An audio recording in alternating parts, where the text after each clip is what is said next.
Okay, आइए दोस्तों, mood को चेंज कर लीजिए। पहले चेंज कर लिए हैं।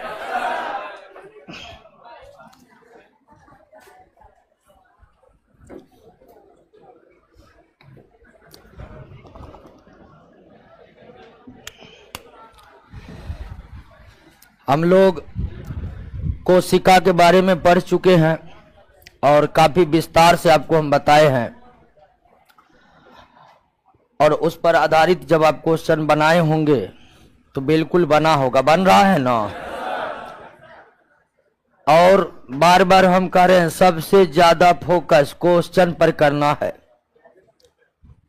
पढ़ने का मतलब सिर्फ समझने भर से नहीं है, पढ़ने का मतलब समझने के साथ साथ उस पर आधारित जो भी प्रश्न है वो आपसे बननी चाहिए। पढ़ रहे हैं, समझ रहे हैं, बहुत अच्छी बात है, लेकिन पढ़ रहे हैं, समझ रहे हैं, फिर भी क्वेश्चन नहीं बन रहा है तो पढ़ना छोड़ देना ही एक अच्छा विकल्प रहेगा आपके लिए।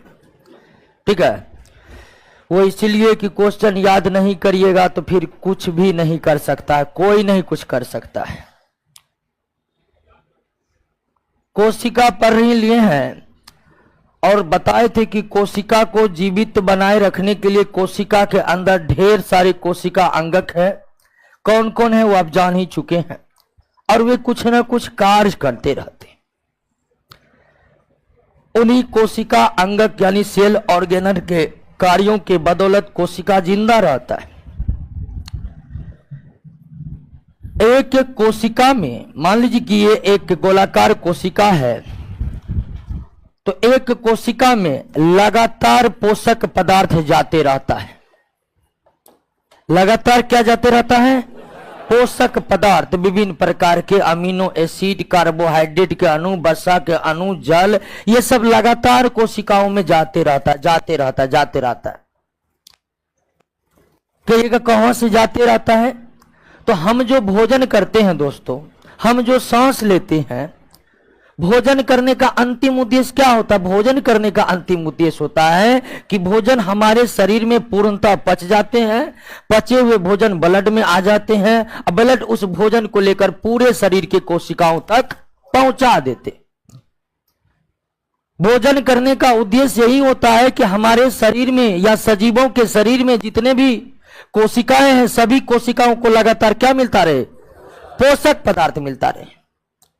जिस तरह ऑटोमोबाइल को कार्य करने के लिए ईंधन की जरूरत पड़ती है, उसी तरह कोशिकाओं के अंदर जितने भी कोशिका अंगक है उसको उसके कार्य करने के लगातार उसे किसकी जरूरत होती रहती है? पोषक पदार्थ की जरूरत होती है। और एक सजीव पोषक पदार्थों की अपनी कोशिकाओं तक आपूर्ति लगातार बनाए रखने के लिए ही भोजन करता है, अर्थात उसमें पोषण होता है।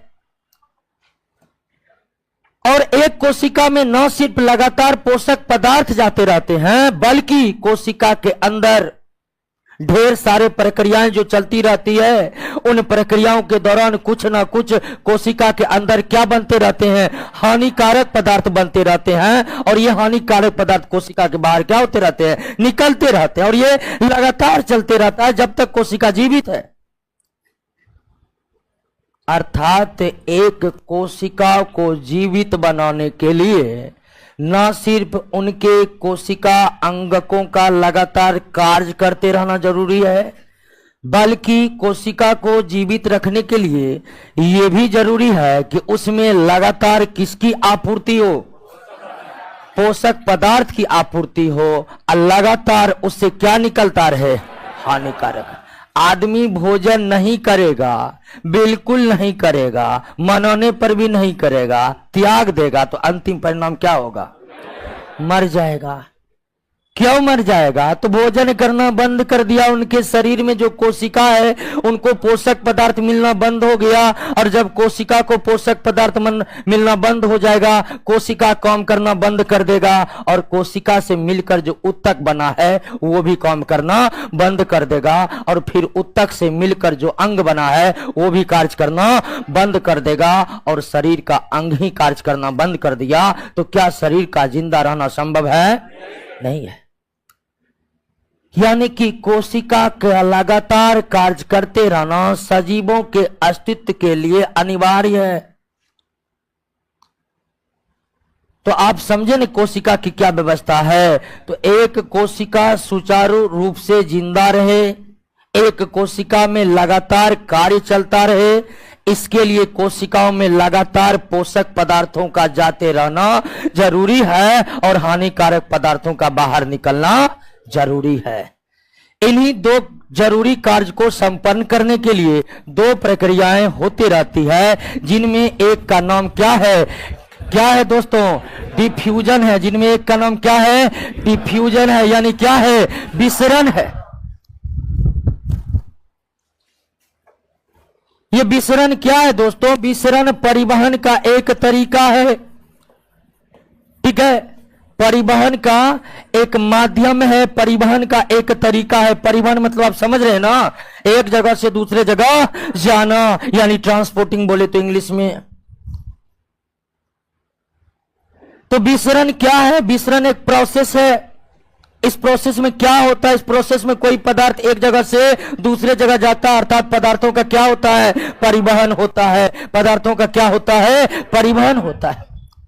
और सबसे आश्चर्यजनक बात दोस्तों यह है कि इस परिवहन में ऊर्जा खर्च नहीं होती है। इस परिवहन में ऊर्जा खर्च नहीं होती है। जब भी परिवहन होता है ऊर्जा खर्च होता है। जब भी परिवहन होता है ऊर्जा खर्च होता है, लेकिन विसरण परिवहन की वो तरीका है जिसमें कोई एनर्जी खर्च नहीं होता है, जिसमें कोई एनर्जी नहीं खर्च होता है। पदार्थ एक जगह से दूसरे जगह चले भी जाते हैं, कोई ऊर्जा भी खर्च नहीं होता है। तो विसरण क्या है? आप समझे कि नहीं समझे? विसरण वह प्रक्रिया है जिसके तहत विसरण एक परिवहन की प्रक्रिया है जो बिना ऊर्जा खर्च किए ही संपन्न हो जाता है। डिफ्यूजन एक ट्रांसपोर्टिंग वाला प्रोसेस है जिसमें कोई एनर्जी लॉस किए पदार्थ एक जगह से दूसरे जगह चले जाते हैं। कैसे चले जाते हैं और किस नियम के अनुसार चले जाते हैं, अब उसको आप समझिए। विसरण की प्रक्रिया के जरिए ठोस, द्रव या गैस, इन सभी के कण और कण कहने का मतलब यहां पर एटॉम और मॉलिक्यूल से है दोस्तों। किससे है? एटॉम और मॉलिक्यूल से। दोनों सब समझते हैं ना? बिल्कुल समझते हैं। जिस तरह हमारा शरीर कोशिकाओं से बना है, उसी तरह निर्जीव पदार्थ किससे बना हुआ है? एटॉम से बना हुआ है। तो विसरण के प्रक्रिया में ठोस के भी कण एक जगह से दूसरे जगह जा सकते हैं। विसरण की प्रक्रिया में द्रव पदार्थ के कण भी एक जगह से दूसरे जगह जा सकते हैं। अब विसरण के जरिए गैस के कण यानी गैस के अणु भी एक जगह से दूसरे जगह जा सकते हैं। यानी कि विसरण ठोस का भी हो सकता है, द्रव का भी हो सकता है और गैस का भी हो सकता है। विसरण के प्रक्रिया के जरिए ठोस पदार्थ, द्रव पदार्थ या गैस पदार्थ, तीनों पदार्थ एक जगह से दूसरे जगह जा सकते हैं। आखिर किधर से किधर जा सकते हैं? तो विसरण की प्रक्रिया में ठोस या द्रव या गैस अपने उच्च सांद्रता हाई कंसंट्रेशन एरिया से, अपने उच्च सांद्रता से किधर जाते हैं दोस्तों? कम सांद्रता की ओर जाते हैं। किधर जाते हैं? कम सांद्रता की ओर। हाई कंसंट्रेशन एरिया से लो कंसंट्रेशन एरिया की ओर जाते हैं। अब यहां पर एक टर्म आ गया है सांद्रता। अगर आप सांद्रता को नहीं समझ रहे हैं तो फिलहाल इसको समझिए कि सांद्रता का अर्थ गाढ़ापन से है। गाढ़ापन से, जो जितना गाढ़ा है वह उतना सांद्र है। उदाहरण के लिए दूध क्या है दोस्तों? द्रव पदार्थ है। दूध क्या है? द्रव पदार्थ है। शहद क्या है? द्रव पदार्थ है। लेकिन आपसे पूछेगा कि दूध और शहद में ज्यादा सांद्र कौन है? कौन है? शहद है। मतलब आप समझ रहे हैं ना, सांद्रता का मतलब यहां पर किससे है? गाढ़ापन से। तो विसरण वह प्रक्रिया है, विसरण वह प्रक्रिया है जिसमें ठोस द्रव गैस के अणु अपने उच्च सांद्रता से कम निम्न सांद्रता की ओर गमन करते रहते हैं और तब तक गमन करते रहते हैं जब तक दोनों तरफ की सांद्रता बराबर न हो जाए। क्लियर है? बात समझ गए? विसरण क्या है समझे? विसरण एक ऐसी प्रक्रिया है दोस्तों, विसरण एक ऐसी प्रक्रिया है जिसमें ठोस द्रव या गैस के कण अपने उच्च सांद्रता से निम्न सांद्रता या कम सांद्रता की ओर गमन करते रहते हैं और तब तक गमन करते रहते हैं, ये कण तब तक गमन करते रहते हैं जब तक दोनों तरफ सांद्रता बराबर न हो जाए। यानी कि एक बार अगर विसरण शुरू हो गया तो फिर दोनों तरफ की सांद्रता क्या होगी? बराबर होगी, तब ये विसरण रुकेगा। 2 बिलियनों के बीच विसरण की प्रक्रिया हो रही थी और एकाएक कुछ समय के बाद विसरण रुक गया, मतलब दोनों बिलियन की सांद्रता क्या हो चुकी है? बराबर हो चुकी है। 2 बिलियनों के बीच विसरण की प्रक्रिया हो रही है, इसका मतलब है कि एक की सांद्रता अधिक है, दूसरी की सांद्रता कम है, इसीलिए विसरण हो रही है। समान सांद्रता पर विसरण की प्रक्रिया हो ही नहीं सकती। क्लियर है? कोई दिक्कत है? इसी विसरण की प्रक्रिया से कोशिका कार्बन डाइऑक्साइड को बाहर निकाल देते हैं और ऑक्सीजन को अंदर ले लेते हैं। इसी विसरण के प्रक्रिया से कोशिका कार्बन डाइऑक्साइड को क्या कर देते हैं? बाहर निकाल देते हैं और ऑक्सीजन को क्या कर लेते हैं? अंदर कर लेते हैं। ऑक्सीजन को क्या कर लेते हैं दोस्तों? अंदर कर लेते हैं। कैसे? तो एक बार समझ जाइए, विसरण समझ गए ना आप? ये कोशिका है। अब जानते हैं कोशिका के अंदर श्वसन की प्रक्रिया चलती रहती है। कैसे? तो इसके लिए पूरा पूरा चैप्टर है, समझेंगे।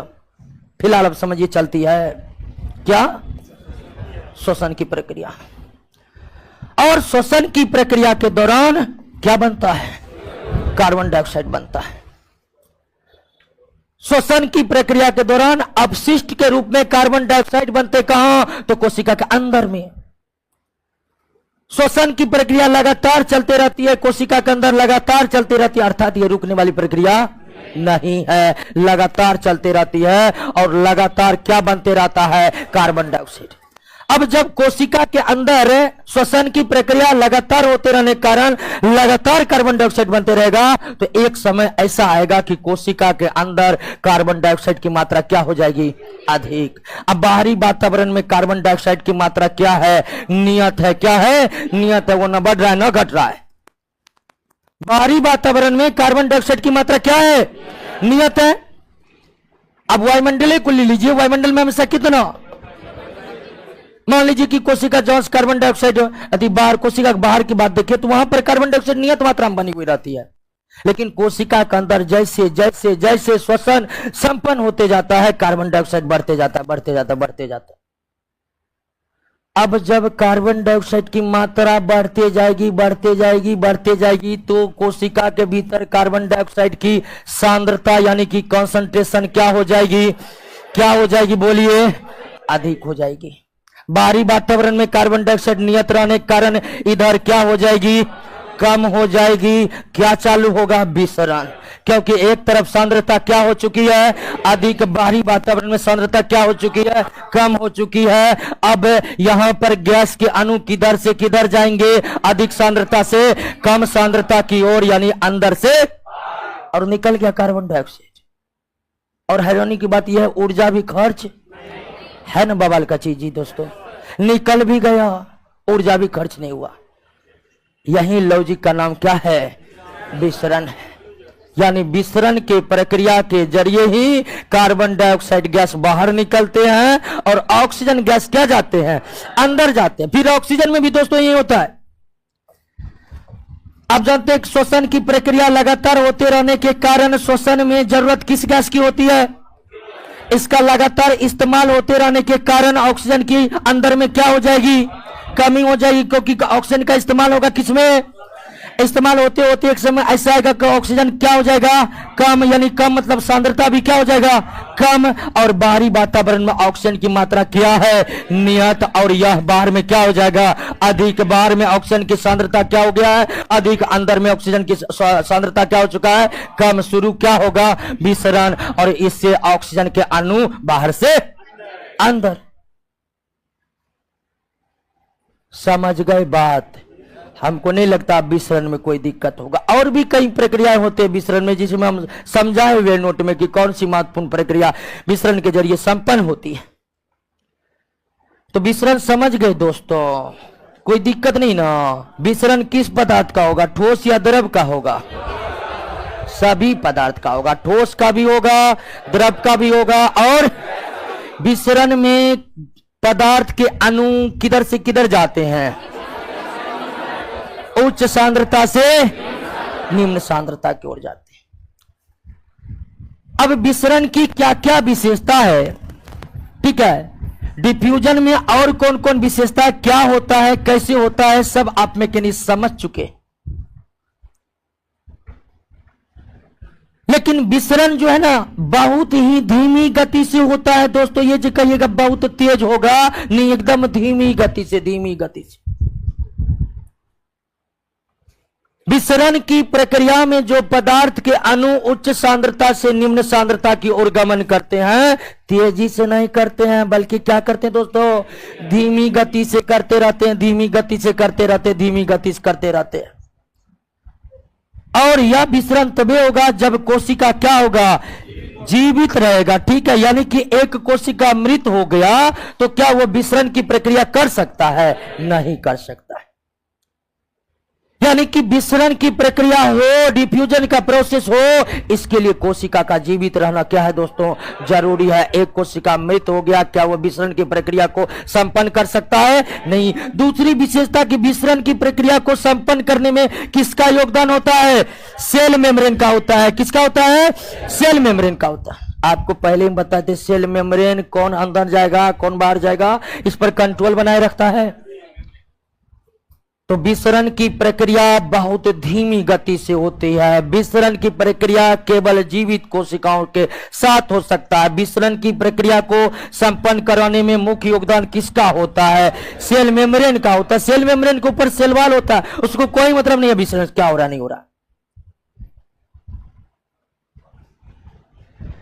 तीसरा बात है कि विसरण किधर होगा, क्या किसी खास दिशा में होगा। जैसे इधर मान लीजिए किसी पदार्थ की उच्च सांद्रता है, हाई कंसंट्रेशन एरिया है, तो आप ये तो जान गए हैं कि इधर से अणु किधर गमन करेगा, निम्न सांद्रता की ओर। लेकिन क्या जब विसरण होते आता है तो अणु एकदम कहिएगा कि एक सीधे डायरेक्शन में जाता है, कुछ इस तरह जाता है। यानी कि विसरण में कण जो उच्च सांद्रता से निम्न सांद्रता की ओर जाता है, तो क्या वो सीधे मार्ग से गमन करते हैं या टेढ़े मेढ़े मार्गों से गमन करते हैं? क्या वो सीधे मार्गों से गमन करते हैं या टेढ़े मेढ़े मार्गों से गमन करते हैं? तो मार्ग जो है दोस्तों सीधा नहीं होता है, अनियमित तरीके से होता है, जिसको आप टेढ़े मेढ़े कह सकते। यानी कोई भी कण जो विसरण कर रहा है अर्थात उच्च सांद्रता से निम्न सांद्रता की ओर जा रहा है, तो उसकी दिशा सीधी रेखा पर नहीं होती, अनियमित होती है, अनियमित होती है, अनियमित होती है, अनियमित तरीका से होता है। दोस्तों ये जो आप देख रहे हैं इस तरह का विसरण नहीं होता है, इस तरह का विसरण नहीं होता है। विसरण बिल्कुल क्या होता है दोस्तों, अनियमित तरीका से होता है, अनियमित इधर उधर उधर उधर, लेकिन किसी भी तरह करते करते उच्च सांद्रता से निम्न। अब कहिएगा क्या एक साथ, मान लीजिए आप समझ चुके हैं कि विसरण जो है ठोस द्रव गैस तीनों प्रकार के अणु का हो सकता है। मान लीजिए कि एक ऐसा जगह है जहां ठोस भी है, द्रव भी है और गैस भी है, ठोस भी है, द्रव भी है और गैस भी है। इधर भी है, ठोस भी है, द्रव भी है, गैस भी है, ठोस भी है, द्रव भी है, गैस भी है। और इधर तीनों पदार्थ की सांद्रता उच्च है और उधर तीनों पदार्थ की सांद्रता निम्न है, तो क्या विसरण एक साथ तीनों पदार्थ का हो सकता है? क्या विसरण एक साथ तीनों पदार्थ का हो सकता है? बिल्कुल हो सकता है, बिल्कुल हो सकता है। एक साथ तीनों पदार्थ का विसरण हो सकता है। तो अब कहिएगा कि किसका तेजी से होगा, किसका कम होगा, किसका तेजी से होगा, किसका कम होगा? तो दोस्तों गैस का होगा तेजी से या ठोस का होगा धीमे गति से। या आप कह सकते हैं कि विसरण की गति अणुओं के आकार पर निर्भर करता है। विसरण की गति किस पर निर्भर करता है? अणुओं के आकार पर निर्भर करता है। बड़े अणु का विसरण धीमी गति से और छोटे अणु का विसरण। एक है कैल्शियम ऑक्साइड, ये है कैल्शियम कार्बोनेट। किसका अणु बड़ा है, किसका अणु छोटा है? तो निश्चित कहिएगा कैल्शियम कार्बोनेट का मॉलिक्यूल्स क्या है? बड़ा है, क्योंकि कैल्शियम कार्बोनेट 1 2 3 2 5 परमाणु मिलकर, 5 एटम मिलकर कैल्शियम कार्बोनेट का एक मॉलिक्यूल्स बना रहा है। कैल्शियम ऑक्साइड में केवल 2 परमाणु मिलकर इसका एक अणु बना रहा है, यानी कि ये अणु छोटा, ये अणु बड़ा है। आपसे पूछे कैल्शियम ऑक्साइड का तेजी से विसरण होगा या कैल्शियम कार्बोनेट का? कैल्शियम ऑक्साइड का तेजी से होगा। छोटे अणु का विसरण तेज गति से, ध्यान रखिएगा, छोटे अणु का विसरण तेज गति से, अब बड़े अणु का विसरण धीमी गति से। छोटे अणु का विसरण तेज गति से होता है और बड़े अणु का विसरण धीमी गति से होता है। हो गया विसरण, समझ गए? कोई दिक्कत है विसरण में? आइए एक बार पुनः समझ लीजिए विसरण को। ध्यान दीजिए, विसरण परिवहन की एक प्रक्रिया है जिसमें बिना ऊर्जा खर्च किए पदार्थ के कण एक जगह से दूसरे जगह जाते। विसरण एक प्रक्रिया है परिवहन की जिसमें बिना ऊर्जा खर्च किए पदार्थ एक जगह से। विसरण ठोस का हो सकता है, द्रव का भी हो सकता है, और यानी सभी अवस्थाओं वाले पदार्थ का विसरण हो सकता है। विसरण की प्रक्रिया में ठोस या द्रव या गैस के कण अपने उच्च सांद्रता से निम्न सांद्रता की ओर गमन करते हैं, तब तक गमन करते रहते हैं जब तक दोनों तरफ की सांद्रता बराबर। विसरण के द्वारा कई महत्वपूर्ण प्रक्रियाएं संपन्न होती है। खासकर कोशिका किसी भी गैस को अंदर लेते हैं, बाहर छोड़ते हैं, किस प्रक्रिया के जरिए?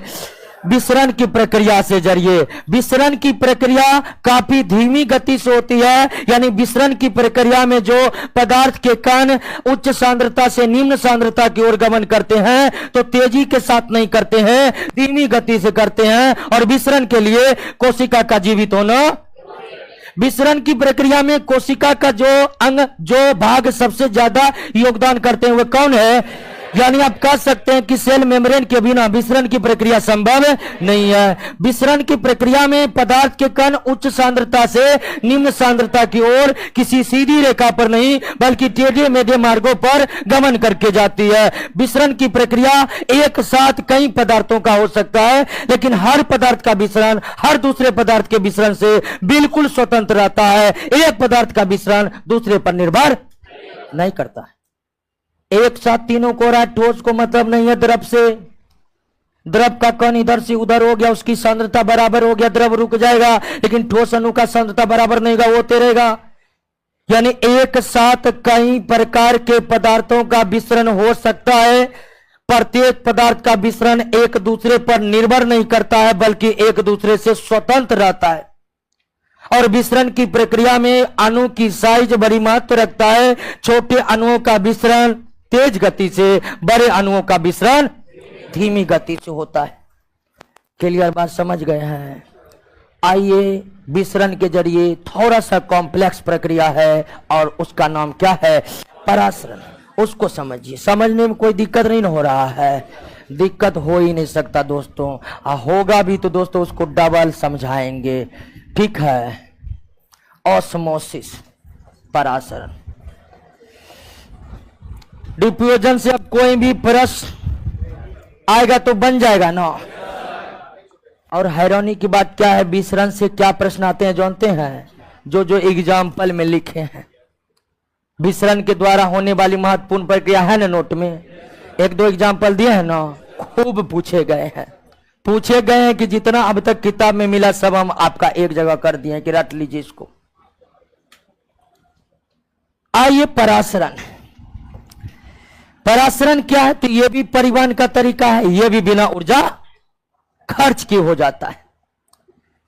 परासरण भी परिवहन का एक तरीका है जिसमें पदार्थ के कण बिना ऊर्जा खर्च किए एक जगह से दूसरी जगह जाते हैं। आइए परासरण को समझिए। लेकिन परासरण के जरिए केबल और केबल केवल केवल जल के अणु, केवल जल के अणु या जल के कण जल के अनुगमन करते हैं। इससे पहले जो विसरण आप देख रहे थे उसमें ठोस पदार्थ का भी विसरण हो रहा था, द्रव पदार्थ का भी विसरण हो रहा था, गैस का भी हो रहा था कि नहीं हो रहा था। लेकिन परासरण में एक जगह से दूसरे जगह जाएगा, लेकिन केवल कौन जाएगा? यानी परासरण केवल किसका होता है? जल के अतिरिक्त और किसी भी अणु, ठोस, द्रव, गैस, किसी भी अणु का ऑस्मोसिस परासरण नहीं होता है। तो विसरण और परासरण में एक समानता तो यह है दोस्तों कि दोनों परिवहन के तरीके हैं जो बिना ऊर्जा खर्च किए संपन्न होते हैं। भिन्नता दोस्तों यह है कि विसरण ठोस, द्रव, गैस किसी भी पदार्थ का हो सकता है, लेकिन परासरण केवल और केवल किसका हो सकता है? जल का हो सकता है। तो परासरण की प्रक्रिया में कौन सा पदार्थ इधर से उधर जाते हैं? जल। जल के अतिरिक्त और कोई नहीं। तो परासरण की प्रक्रिया में जल के अणु निम्न सांद्रता से किधर जाते हैं? उच्च सांद्रता की ओर जाते हैं। निम्न सांद्रता से उच्च सांद्रता की ओर जाते हैं। विसरण में उच्च से किधर था? निम्न था। विसरण में उच्च से क्या था? लेकिन परासरण उसका उल्टा है, उल्टा। परासरण की प्रक्रिया में जल के अणु, समझा रहे नोट में दूसरा तरह से लिखल है, वो थोड़ा देर में समझ आएगा, पहले बोर्ड पर ध्यान दीजिए, ठीक है। तो परासरण की प्रक्रिया में जल के अणु जो है दोस्तों निम्न सांद्रता से उच्च सांद्रता की ओर गमन करते हैं। अब आइए, नोट का भाषा कुछ और तरह से है, यानी कि परासरण को हम दो तरीके से परिभाषित कर सकते हैं। एक तरीका क्या है बता चुके हैं दोस्तों कि जल के अणु किधर से किधर? निम्न सांद्रता से उच्च सांद्रता। अब कहिएगा कि ये कब तक होगा, क्योंकि विसरण में आप समझ चुके थे कि सांद्रता बराबर हो गया, सांद्रता बराबर हो गया तो विसरण रुक गया। अब इधर निम्न से उच्च जा रहा है, इधर कब सांद्रता बराबर होगा? तो जा रहा है, कौन जा रहा है? जल जा रहा है। जल की मात्रा दोनों तरफ बराबर होगी, परासरण की प्रक्रिया क्या हो जाएगी? रुक जाएगी। इससे पहले सांद्रता जो हम समझाए वो समझ गए ना? गाढ़ापन। गाढ़ापन का अर्थ ही क्या है? सांद्रता। हालांकि सांद्रता एक विस्तृत शब्द है जो केमिस्ट्री के अंतर्गत पढ़ा जाता है, लेकिन हम गाढ़ापन से अनुमान लगा रहे हैं सांद्रता। निम्न सांद्रता का मतलब कम गाढ़ा, है ना? होगा। निम्न सांद्रता का मतलब क्या? कम गाढ़ा, कम गाढ़ा।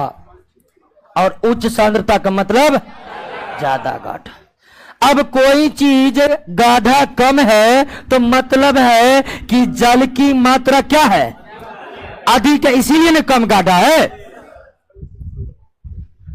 यानी कि निम्न सांद्रता का मतलब है कि 1 बिलियन बहुत कम सांद्र है, तो मतलब उस बिलियन में जल की मात्रा अधिक है, इसीलिए उसकी सांद्रता क्या है? कम है। बात समझ गए ना? निम्न सांद्रता का मतलब वो बिलियन जिसमें जल की मात्रा क्या है? अधिक है। निम्न सांद्रता मतलब कम गाढ़ा, और कम गाढ़ा मतलब ठोस कण कम और जल वाला अधिक। वही उच्च सांद्रता का मतलब अधिक गाढ़ा। उच्च सांद्रता का मतलब क्या हो गया? अधिक गाढ़ा। उच्च सांद्रता का मतलब अधिक गाढ़ा। और जब गाढ़ा अधिक है तो कहिए जल की मात्रा क्या होगी? जल की मात्रा क्या होगी? जल की मात्रा कम होगी। अब विसरण में केवल कौन जा रहे हैं? जल। विसरण में कौन, सॉरी परासरण में कौन गमन कर रहे हैं? जल। किधर से किधर? निम्न सांद्रता की मतलब उच्च सांद्रता की मतलब तो परासरण को हम दो तरीके से परिभाषित कर सकते हैं। परासरण को, ऑस्मोसिस को कितने तरह से परिभाषित कर सकते हैं? दो तरह से। आप कह सकते हैं कि परासरण की प्रक्रिया में जल के अणु निम्न सांद्रता से उच्च सांद्रता की ओर गमन करते हैं, या परासरण की प्रक्रिया में जल अपने अधिक वाले क्षेत्र से अपने कम वाले क्षेत्र में प्रवेश करते हैं। तब तक प्रवेश करते हैं जब तक दोनों तरफ जल की मात्रा बराबर। और नोट में यही बात लिखा हुआ कि परासरण वह प्रक्रिया है जिसमें जल अपने अधिक क्षेत्र से अपने कम वाले क्षेत्र में, यानी जल के अधिक वाले क्षेत्र से जल उठ करके उस भागों में जाते हैं जहां जल की मात्रा क्या है? कम है। समझ गए? कोई दिक्कत नहीं ना? समझ गए ना? अब जो नोट में लिखा हुआ उस बात को आप समझ रहे हैं? नोट में जो परिभाषा परासरण की दी गई है उसको आप समझ रहे हैं?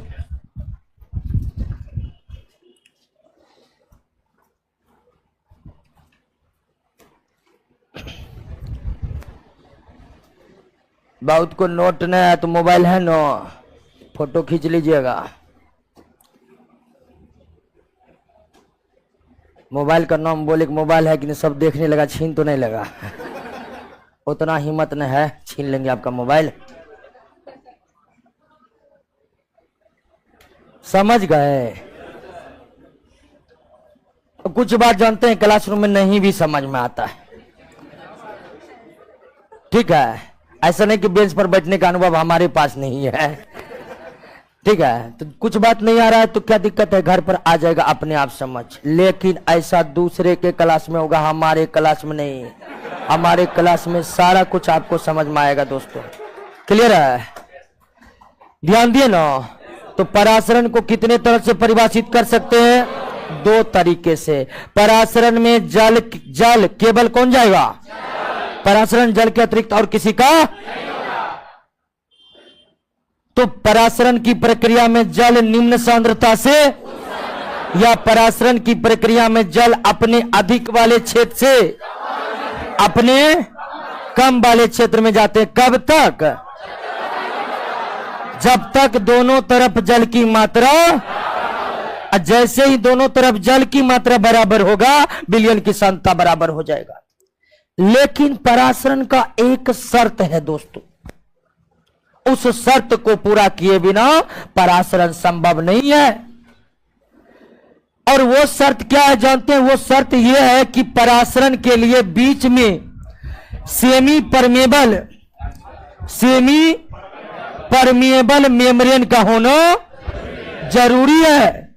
अर्धपारगम झिल्ली आपको बताए थे ना, कोशिका झिल्ली सेल मेम्ब्रेन की प्रकृति कैसी होती है?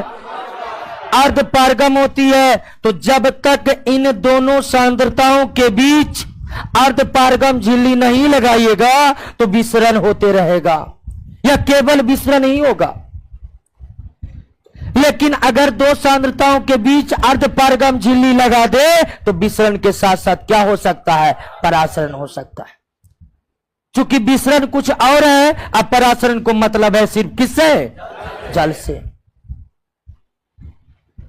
तो अगर दो सांद्रताओं के बीच परासरण के द्वारा, ऑस्मोसिस प्रोसेस के द्वारा जल के अणु एक जगह से दूसरे जगह जाए, इसके लिए बीच में अर्धपारगम झिल्ली का होना जरूरी है, सेमी परमेबल मेम्ब्रेन का होना जरूरी है। इसके अभाव में विसरण तो संभव है लेकिन परासरण संभव नहीं। अर्धपारगम झिल्ली के अभाव में विसरण तो हो सकता है लेकिन परासरण कतई नहीं हो सकता है। परासरण के लिए अनिवार्य है कि इन दोनों सांद्रताओं के बीच क्या होनी चाहिए? अर्धपारगम झिल्ली होनी चाहिए। और अर्धपारगम झिल्ली कौन है? कोशिका। तो इससे पहले कोशिका झिल्ली तो विसरण करा ही रहा था, लेकिन कोशिका झिल्ली का ज्यादा महत्व इस बात से है कि विसरण के अतिरिक्त वे कौन सी प्रक्रिया को संपन्न कराते हैं? परासरण की प्रक्रिया। परासरण के जरिए क्या होता है आपको जानकर हैरानी होगी कि बरगद के पेड़ कितने लंबे होते हैं। सबसे लंबे पेड़ में जानते हैं यूकेलिप्टस का नाम आता है। आप अपने दैनिक जीवन में बांस को देखे होंगे, बड़ी लंबे लंबे होते हैं वो भी, और बड़ी तेजी से बढ़ते हैं। पौधे जल कहां से ग्रहण करते हैं तो आप जानते हैं, मिट्टी से।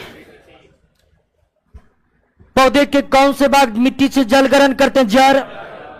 कैसे ग्रहण करते हैं इसको भी पढ़ने के लिए पूरा का पूरा चैप्टर है आगे में दोस्तों। एक बहुत ही कॉम्प्लेक्स मैकेनिज्म है, प्रोसेस है, जिसके जरिए जल मिट्टी से लिया जाता है। लेकिन जड़ मिट्टी से जो जल ग्रहण करते हैं, वे जल फिर जड़ से तना, तना से पत्ती। अब समझ जाइए कितना लंबा है पौधा, उतना तक पाइप बिछाएंगे, दो को मोटर लगाना पड़ेगा क्या, तब जाएगा ऊपर। लगाना पड़ेगा कि नहीं पड़ेगा? लेकिन आप जानते हैं कि पौधे में जड़ से तना और पत्ती तक जो पानी पहुंचता है बिना कुछ ऊर्जा खर्च हुए, जरा सा भी एनर्जी खर्च नहीं होता है। तो ऐसा अद्भुत काम पौधे में होता कैसे है? तो उसका भी उत्तर क्या है दोस्तों? पराशरण।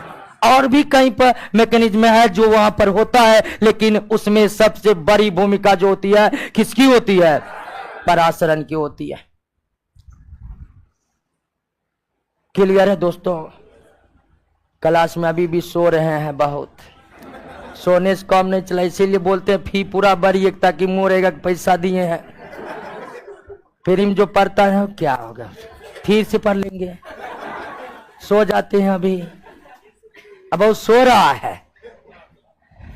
सोइए नहीं दोस्तों, दरोगा बनना उतना भी आसान नहीं रहता। रहता तो हम खुद नहीं बनते जी, बनते कि नहीं बनते?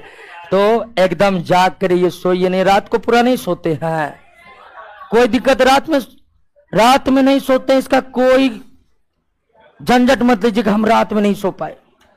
आसान सो पाएगा, आप दिन में सो जाइए। रात में नहीं सोए क्या हुआ, दिन में सो जाइए, लेकिन सो जाइए, सोना जरूरी है।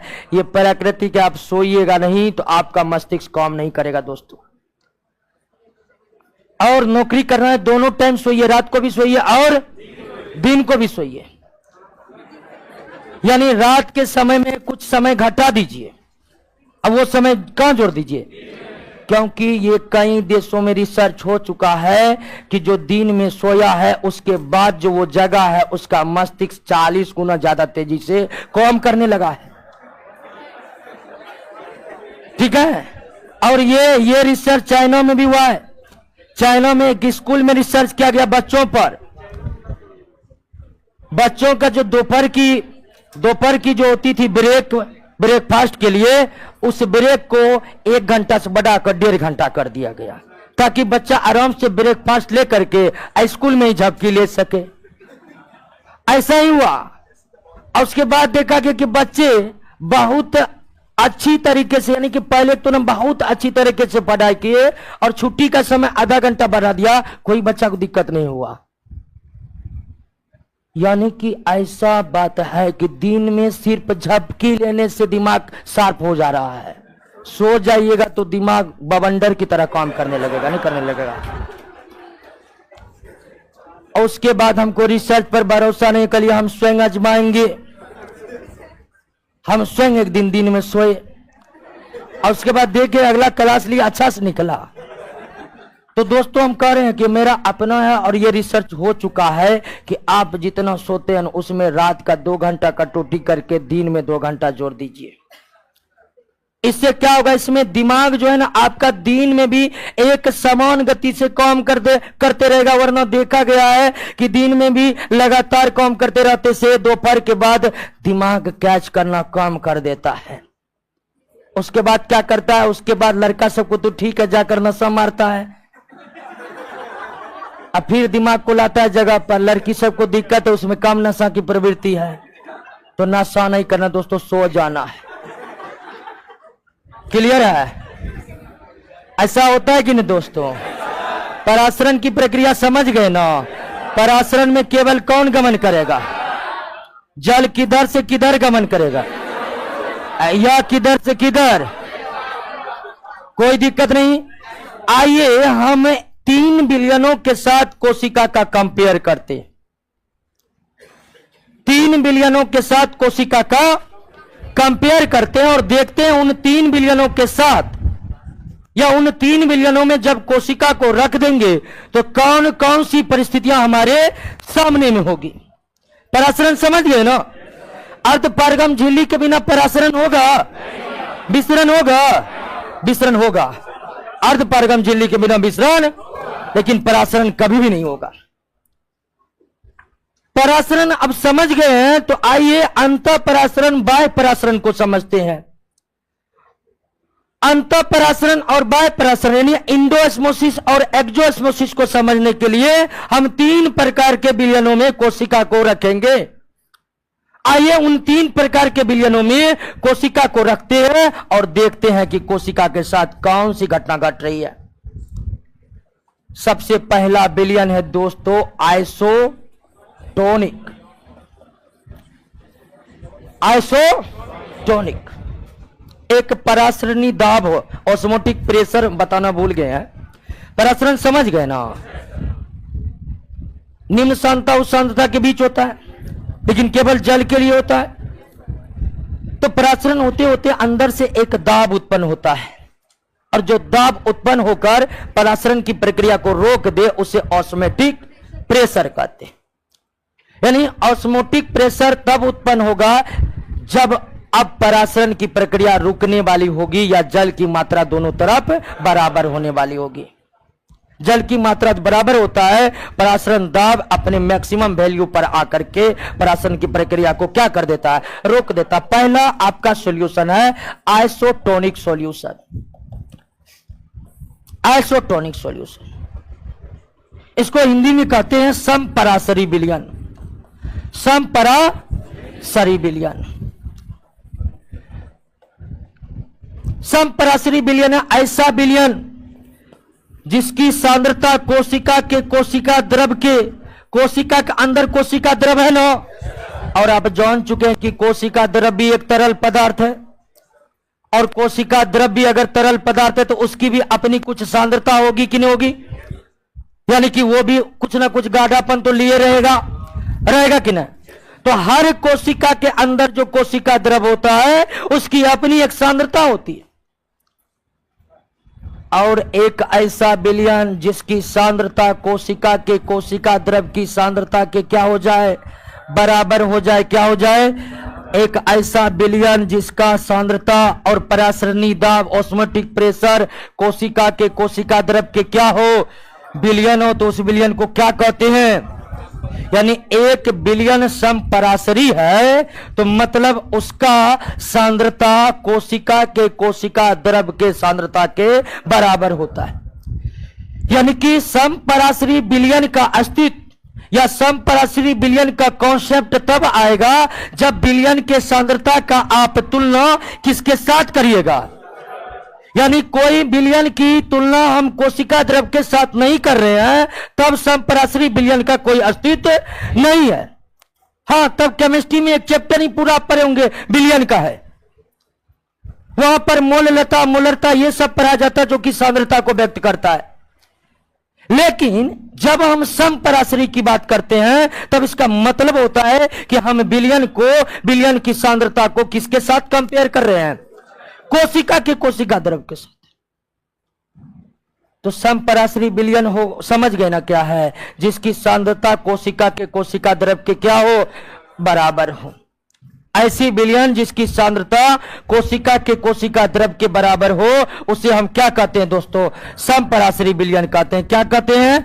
समपरासरी विलयन कहते हैं। अब मान लीजिए कि एक विलयन है और एक बर्तन है और उस बर्तन में विलयन, उस बर्तन में मान लीजिए कोई विलयन भरा हुआ है और यह विलयन क्या है दोस्तों? आइसोटोनिक। एक बर्तन है उसमें कौन सा विलयन रख दिया है? आइसोटोनिक यानी समपरासरी। समपरासरी क्या है समझ गए ना? अब मान लीजिए कि इसमें हम एक कोशिका को रख दिए, इसमें हम एक कोशिका को, अब कोशिका के अंदर जो कोशिका द्रव है, कोशिका के अंदर जो कोशिका द्रव है, इसकी सांद्रता बाहर की सांद्रता के क्या है? बराबर है। सांद्रता बिल्कुल बराबर है, यानी जल की मात्रा भी क्या होगा? बराबर होगा। जल की मात्रा बराबर होने के कारण यहां पर ना तो विसरण होगा, न ही कुछ भी संभव है, क्योंकि विसरण और परासरण दोनों सांद्रता के अंतर रहने के बाद ही संपन्न हो सकता है। तो यहां पर ना तो विसरण होगा ना परासरण, जो जैसे वैसे रहेगा। ना तो जल कोशिका के अंदर जाएगा, ना कोशिका का जल को बाहर आएगा, क्योंकि यहां पर ना विसरण होगा ना परासरण होगा।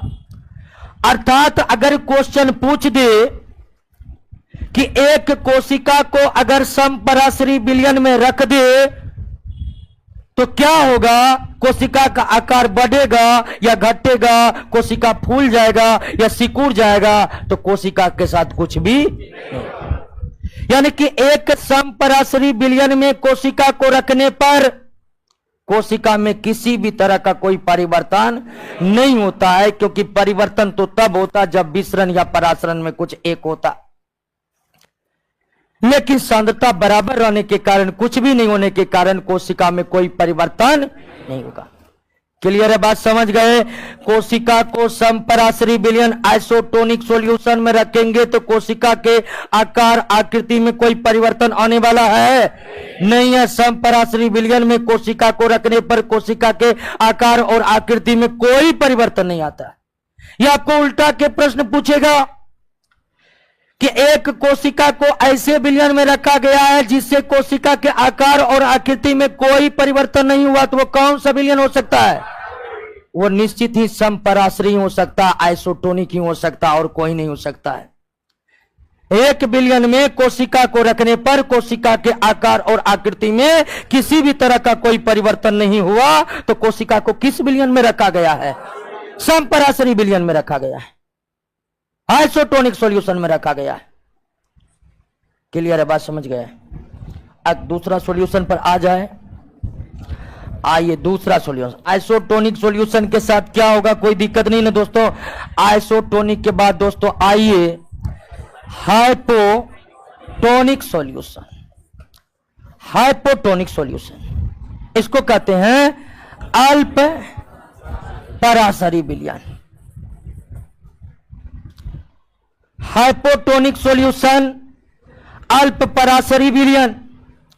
अब अल्प पराशरी विलयन क्या है दोस्तों? ऐसा विलयन जिसकी सांद्रता कोशिका के कोशिका द्रव यानी कि सेल के साइटोप्लाज्म से क्या हो? कम हो। क्या हो? अगर किसी विलयन की सांद्रता कोशिका के कोशिका द्रव से क्या हो? कम हो। यहां पर कम है दोस्तों, सिंबल सही लगा ना? बिल्कुल। साइटोप्लाज्म अधिक है तो विलयन कम होगा। तो जब किसी विलयन की सांद्रता को कोशिका के कोशिका द्रव की सांद्रता के साथ तुलना करने पर अगर यह पाया जाए कि विलयन की सांद्रता कोशिका के कोशिका द्रव से कम है, तो उसी विलयन को क्या कहते हैं? अल्प पराशरी विलयन कहते हैं। यानी अल्प पराशरी विलयन की सांद्रता कोशिका द्रव से क्या होगी? यानी कोशिका द्रव की सांद्रता अधिक है और अल्प पराशरी विलयन की सांद्रता कम है। अब आइए इसमें डुबा देते हैं किसको? सेल को। अब किसमें डुबा देते हैं?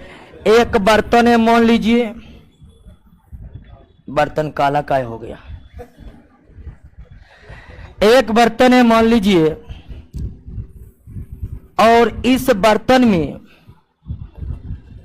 बर्तन में भरा हुआ है कौन सा? Hypotonic solution.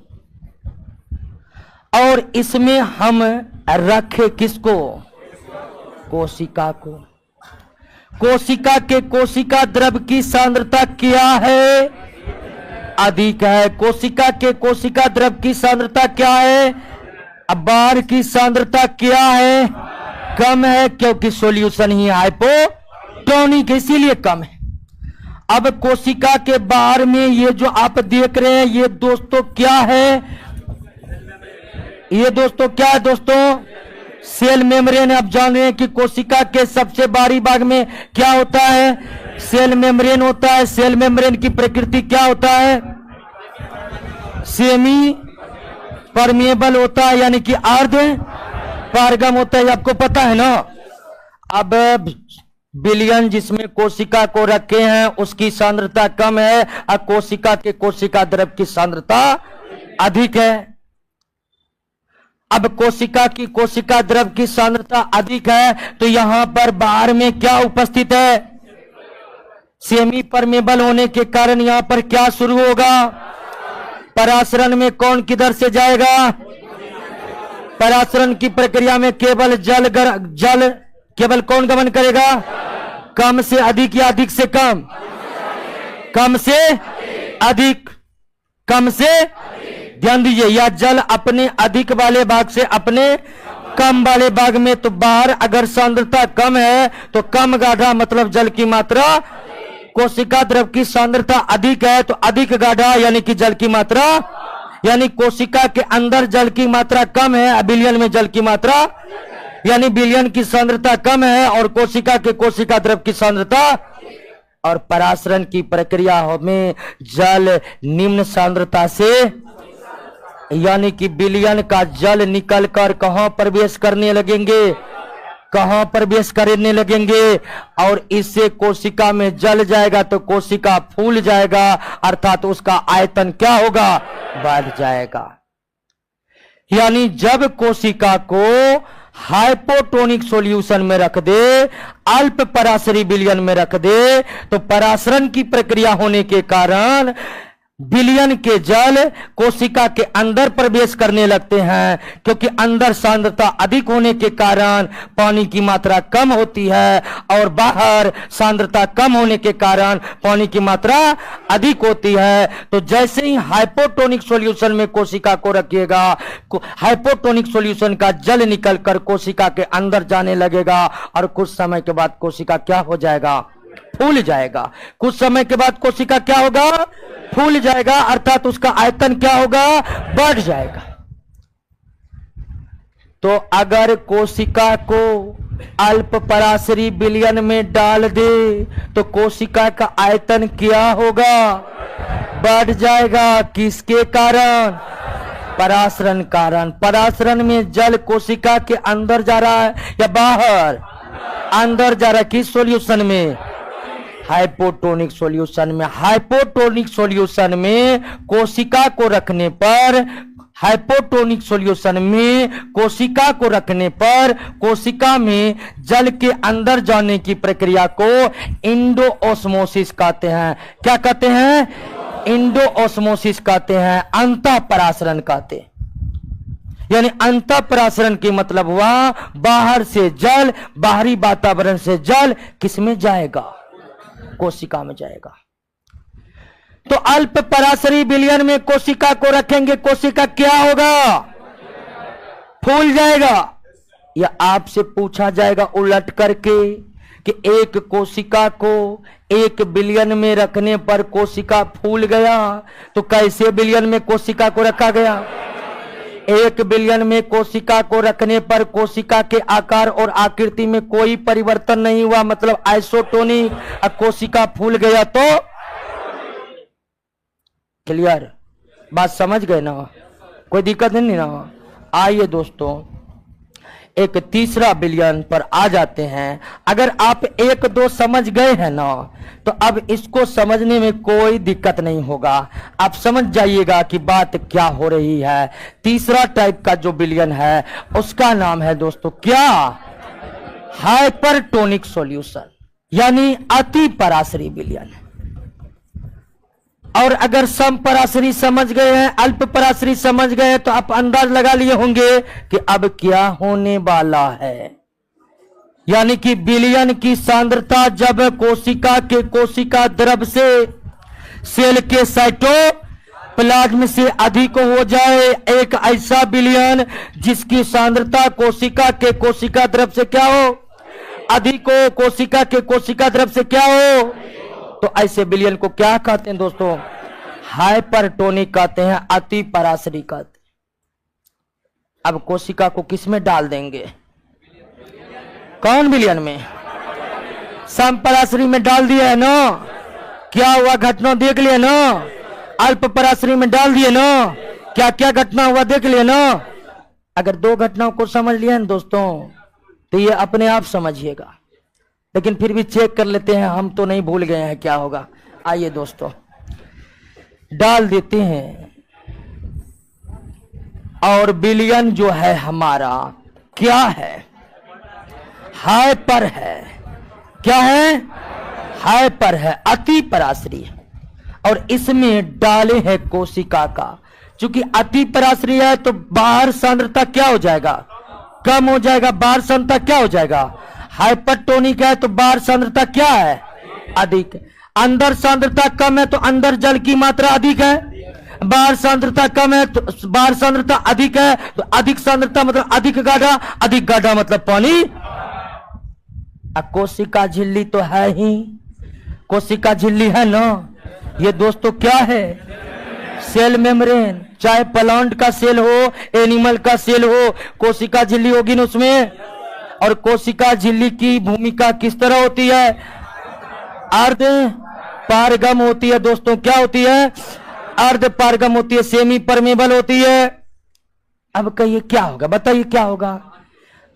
पहले आप कहिए कि क्या होगा, पहले क्या होगा, यहां पर ऑस्मोसिस होगा कि ना होगा।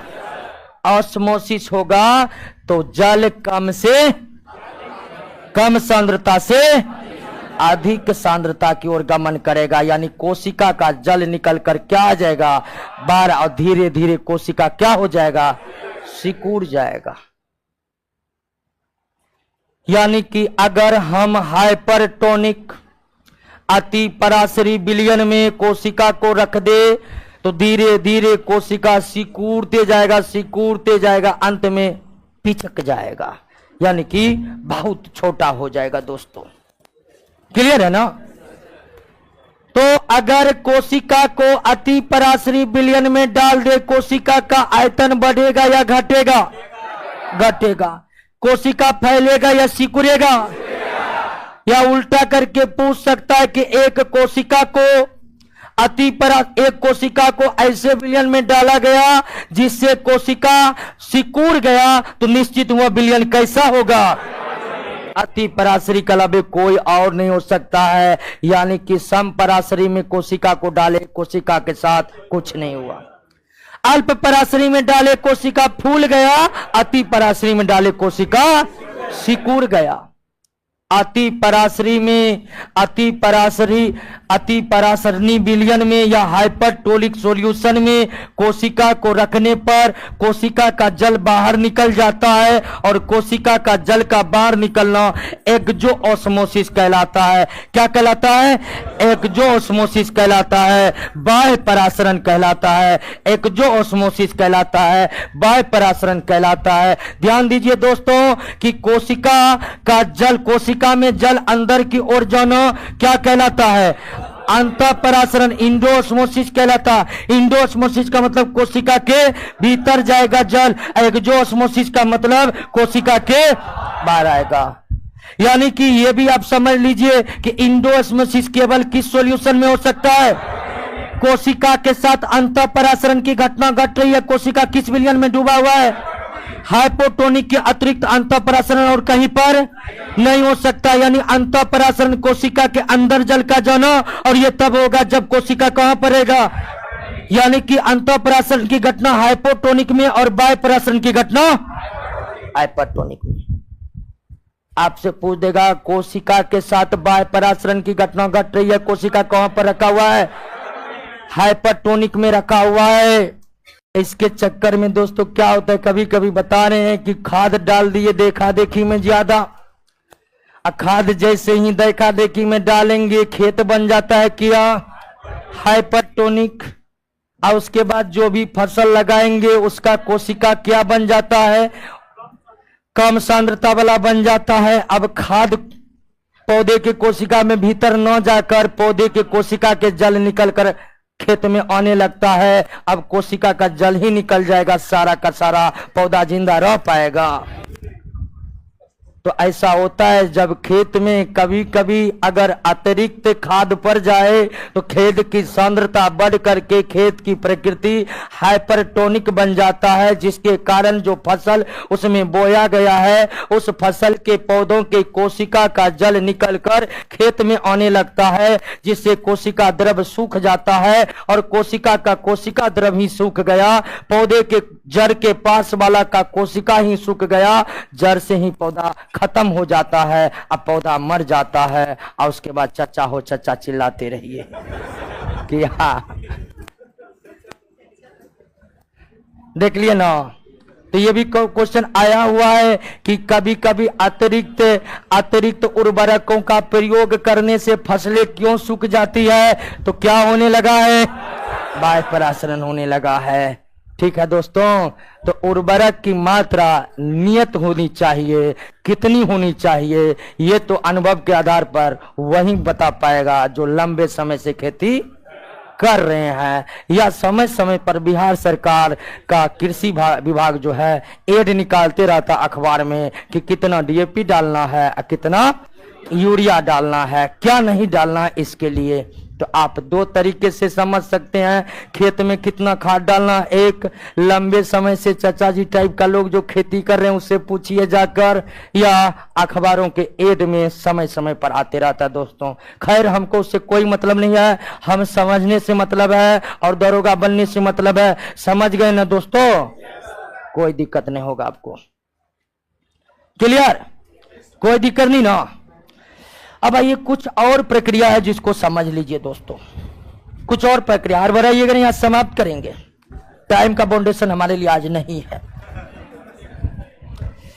एक प्रक्रिया है प्लाज्मोलाइसिस।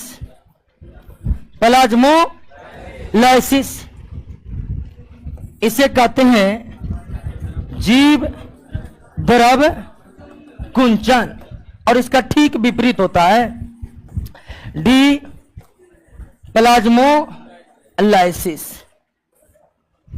यानी कि जीव द्रव विकुंचन। जीव द्रव प्लाज्मोलाइसिस यानी कि जीव द्रव कुंचन, और डी प्लाज्मोलाइसिस जीव द्रव विकुंचन, दोनों एक दूसरे के विपरीत है। पहले आप प्लाज्मोलाइसिस को समझिए। जब कोशिका को, ठीक है, जब कोशिका को डालते हैं किसमें, हाइपरटोनिक में, यानी कि अति पराशरी में, तो आप जानते हैं कि अति पराशरी में डालने पर कोशिका का जल क्या होता है, बाहर निकलता है, जिससे कोशिका क्या होता है, सिकुड़ जाता है, और उसके बाद कोशिका मृत हो जाता है। क्योंकि जल के बिना न तो शरीर का जिंदा रहना संभव है, और जल के बिना शरीर का जिंदा रहना इसलिए संभव नहीं है कि जल के बिना कोशिका सजीव के शरीर के कोशिका का जिंदा रहना संभव नहीं है। अति पराशरी विलयन में हाइपोटोनिक सॉल्यूशन में जब कोशिका को डालते हैं तो बाह्य परासरण की घटना के कारण जब कोशिका सिकुड़ जाता है, तो इसी प्रक्रिया को क्या कहते हैं, यानी जीव द्रव कुंचन परिणाम है किसका, तो एक जो ऑस्मोसिस का। जीव द्रव परिणाम है किसका, एक जो ऑस्मोसिस का, यानी किसका दोस्तों, बाह्य परासरण का। बाह्य परासरण के कारण जब कोशिका का जल बाहर निकलकर कोशिका सिकुड़ जाती है, किस कोशिका के सिकुड़ने की घटना को क्या कहते हैं, जीव द्रव कुंचन। और इसका इस्तेमाल जानते हैं हम लोग बैक्टीरिया अन्य सूक्ष्म जीवों को मारने में खूब करते हैं। आप देखे होंगे कि घरेलू स्तर पर जो अचार बनाए जाते हैं, उस अचार बनाने की प्रक्रिया में क्या होता है कि पहले अचार में एंटीऑक्सीडेंट हल्दी और नमक जबरदस्त तरीके से मिला दिया जाता है, यानी आवश्यकता से 3-4 गुना अधिक नमक मिला दिया जाता है।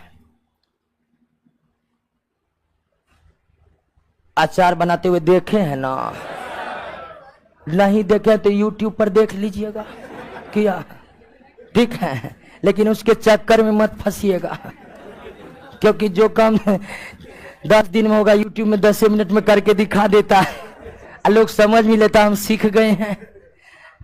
तो ध्यान रखिएगा कि जीव द्रव कुंचन। अचार बनाते समय क्या होता है कि अचार में भारी मात्रा में नमक मिला दिया जाता है। अचार में भारी मात्रा नमक मिलाते ही अचार की बाहरी वातावरण या बाहरी विलयन क्या बन जाता है? हाइपरटोनिक। कोशिका का सारा जल क्या हो गया? यानी अचार के जो कोशिका होंगे उसका सारा जल क्या हो गया? जल बाहर निकल गया, वो सूख गया है नमक और तेल के विलयन में, लेकिन वो वास्तव में क्या है? सूखा हुआ। और सूखा हुआ चीज जल्दी खराब नहीं होता है। उसके बाद दूसरा फायदा क्या होता है जानते हैं? कि कोई भी बैक्टीरिया घुसा तो बैक्टीरिया एक कोशिकीय बैक्टीरिया या अन्य सूक्ष्मजीव जो अचार को जाकर खराब करेगा वे यूनिसेलुलर होते हैं। वे जैसे ही अचार में प्रवेश करते हैं विलयन क्या बना हुआ है?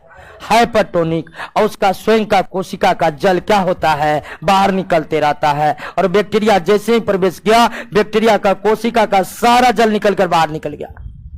अब बैक्टीरिया क्या कुछ कर पाएगा? शरीर का जले निकल गया, कोशिका बैक्टीरिया सब उसी में मर जाता है। समझे कि नहीं समझे? यानी पूछ देगा अचार बनाने के समय उसमें जबरदस्त तरीके से नमक क्यों मिला दिए जाते हैं? ताकि जो भी हानिकारक सूक्ष्मजीव हो उसका क्या हो जाए? जीव द्रव कुंचन हो जाए और वे अचार को खराब ना कर सके। तो जीव द्रव कुंचन समझ गए ना? कोशिका का सिकुड़ना ही क्या है? और जीव द्रव कुंचन तभी होगा जब विलयन कैसा रहेगा? यानी जीव द्रव कुंचन किसका परिणाम है? अब जो जीव द्रव कुंचन हो गया है उसको लेकर चले जाइए किसमें? हाइपोटोनिक में। अगर एक जीव द्रव कुंचित कोशिका को हम फिर से हाइपरटोनिक से निकाल कर कहां डाल दे? कहां डाल दे दोस्तों? अल्प पराशरी में डाल दे तो अब अल्प पराशरी में अंत पराशरण होगा। अब कोशिका के अंदर जल जाएगा और कोशिका फिर से फूल कर वास्तविक तरह हो जाएगा। जीव द्रव कुंचित कोशिका को अल्प पराशरी विलयन में रखने पर कोशिका के पुनः फूल जाने का या पुनः बड़े हो जाने की घटना को क्या कहते हैं? समझे? बात को समझ गए ना? कोई दिक्कत नहीं ना? ये दोनों सब समझ गए। यानी प्लाज्मोलाइसिस एक्सोस्मोसिस का परिणाम है और डीप्लाज्मोलाइसिस जो है वह इंडोस्मोसिस का परिणाम है।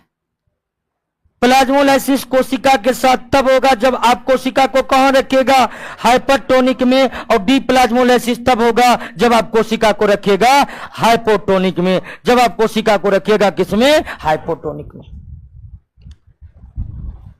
उसके बाद दोस्तों एक और चीज है, इम्बिबिशन।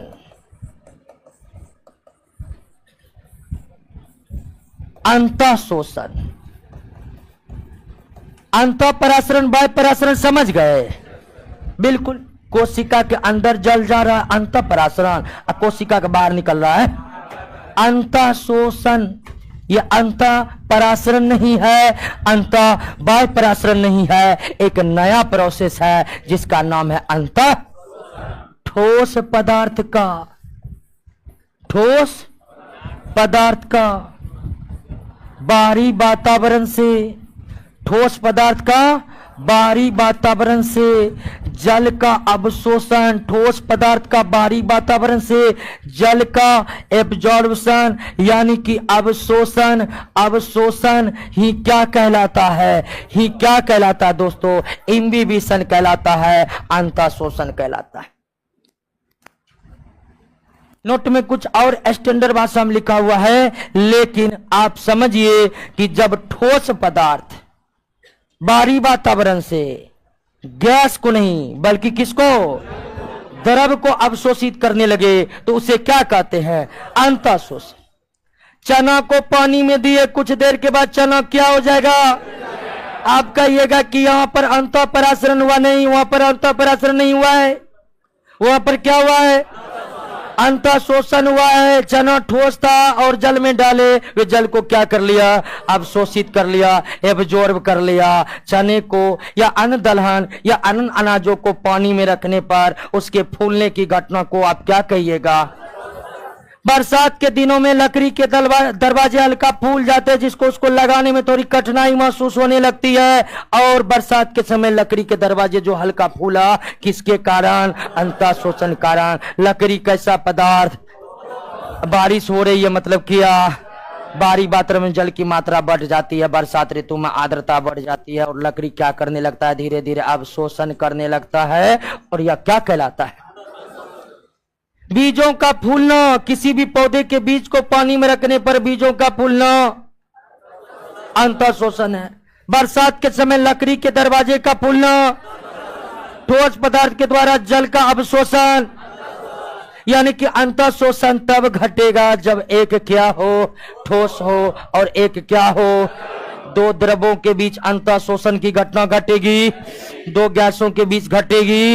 यानी अंतःशोषण केवल कब घटेगी? जब ठोस अद्रव रहे। क्लियर? समझ गए? आइए दोस्तों, समझ गए तो क्या हुआ? जिलेटिन एक पदार्थ है, पदार्थिन है।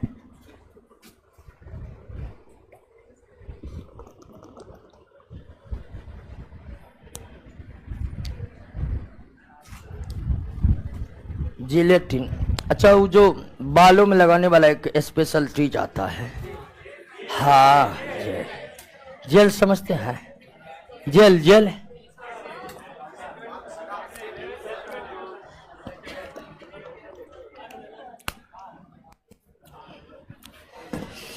जेल समझते ना? जेल। चलिए, ब्रांड का भी नाम आप बता रहे हैं दोस्तों। ठीक वैसा ही पदार्थ जिलेटिन भी है। ठीक है, उसी टाइप का। दोस्तों, सेल पूरी तरह से समाप्त हो गया। इससे पहले सेल समाप्त हुआ था, सेल पूरी तरह से समाप्त हो गया। अब हम एक नए टॉपिक में प्रवेश करने जा रहे हैं और जिसका नाम है सेल डिवीजन। दोस्तों, सेल डिवीजन की प्रक्रिया बहुत ही कॉम्प्लेक्स है, एक जटिल प्रक्रिया। हालांकि कुछ सेल डिवीजन बहुत आसानी से होते हैं, लेकिन वास्तविकता यह है कि कोशिका विभाजन की प्रक्रिया एक जटिल प्रक्रिया है। और जब आप एनसीईआरटी बुक्स को उठाइएगा तो कोशिका विभाजन की प्रक्रिया को सबसे पहले 11th क्लास में समझाया गया है।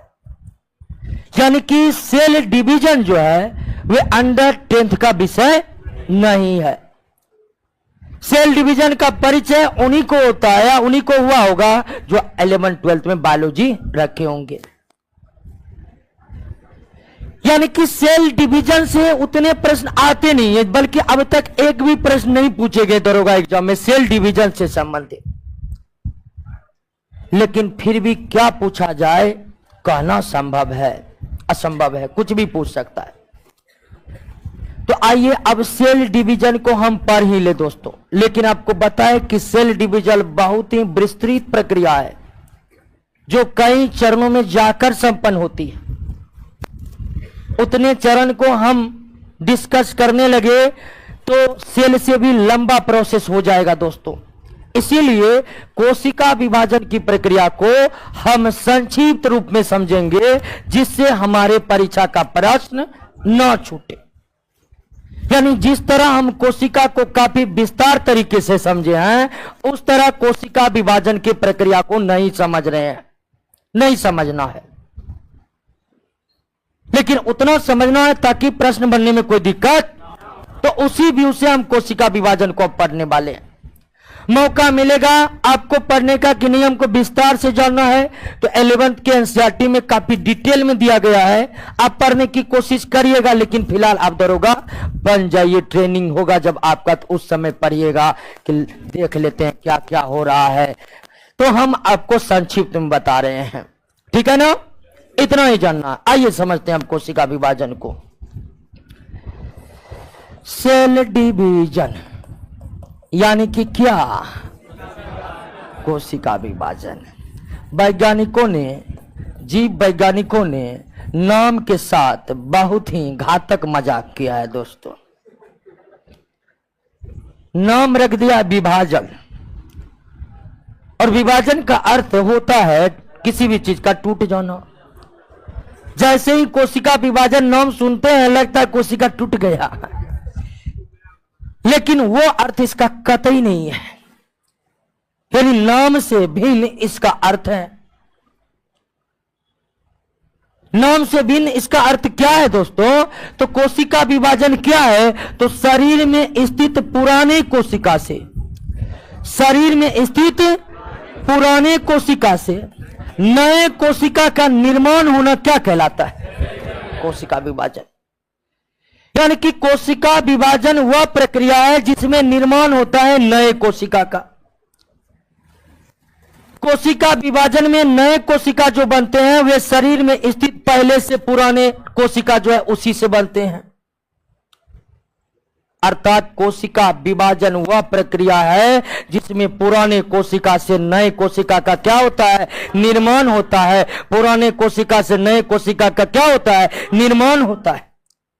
और यही निर्माण हर सजीवों के, इस पृथ्वी पर जितने भी सजीव हैं वे सजीव सिर्फ जन्म नहीं लेते हैं दोस्तों, बल्कि उसमें लगातार क्या होते रहता है? ग्रोथ होते रहता है। एक सजीव जन्म ले और ग्रोथ ही नहीं हो तो फिर क्या उसका कोई मतलब रह जाता है दोस्तों?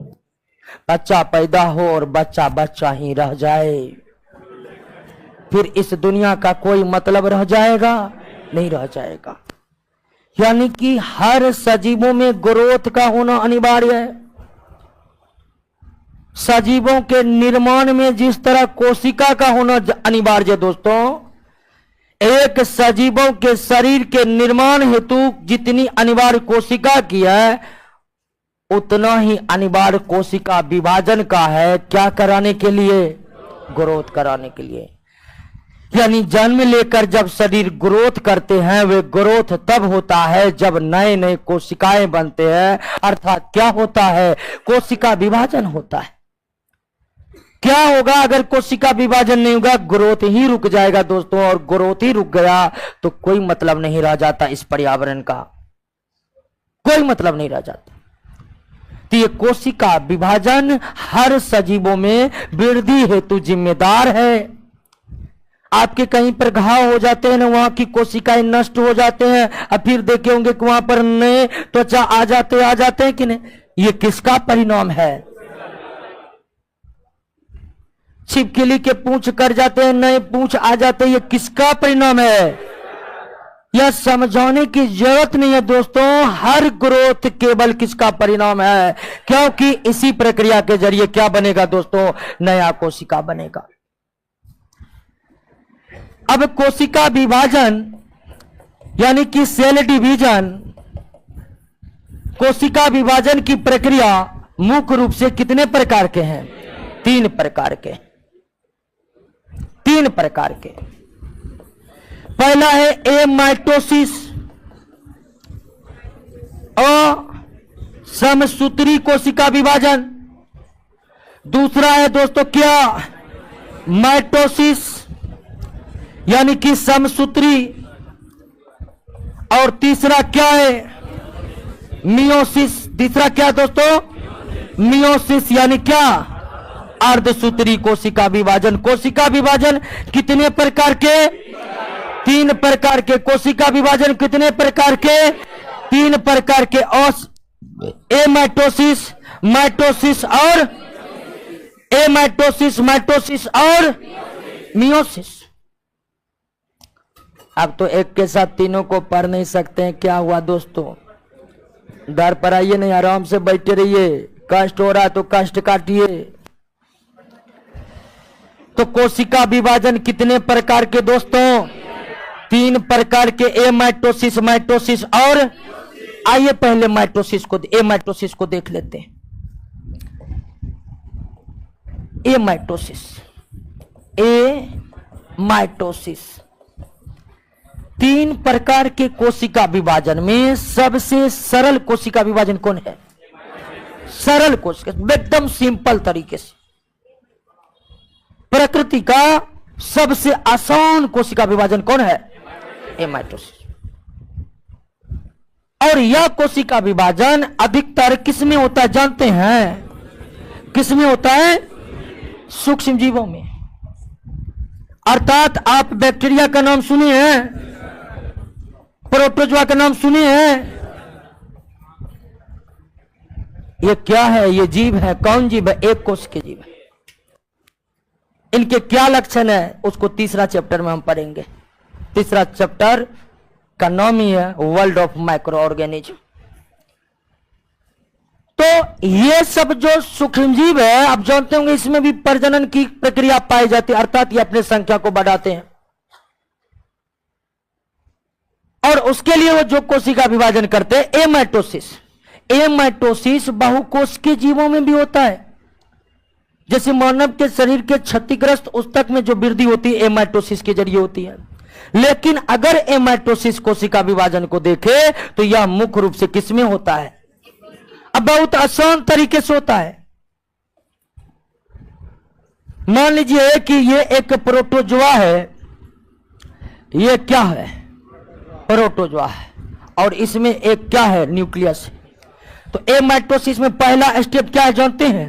पहला स्टेप है कि ये सेल है और उसका जो ये न्यूक्लियस है ये थोड़ा बड़ा होगा। न्यूक्लियस क्या होगा? उसका बड़ा होगा। उसके बाद न्यूक्लियस बड़ा होगा। अब बड़ा होने के बाद न्यूक्लियस बीच में पतला होगा। न्यूक्लियस बीच में क्या होगा? पतला होगा। और न्यूक्लियस बीच में पतला होगा दोस्तों। उसके बाद कोशिका झिल्ली भी बीच में क्या होगा? पतला होगा और फिर ये बीच से टूट कर क्या हो जाएगा? अलग हो जाएगा। केंद्रक भी टूट कर क्या हो जाएगा? अलग हो जाएगा। हो गया क्या? कोशिका विभाजन।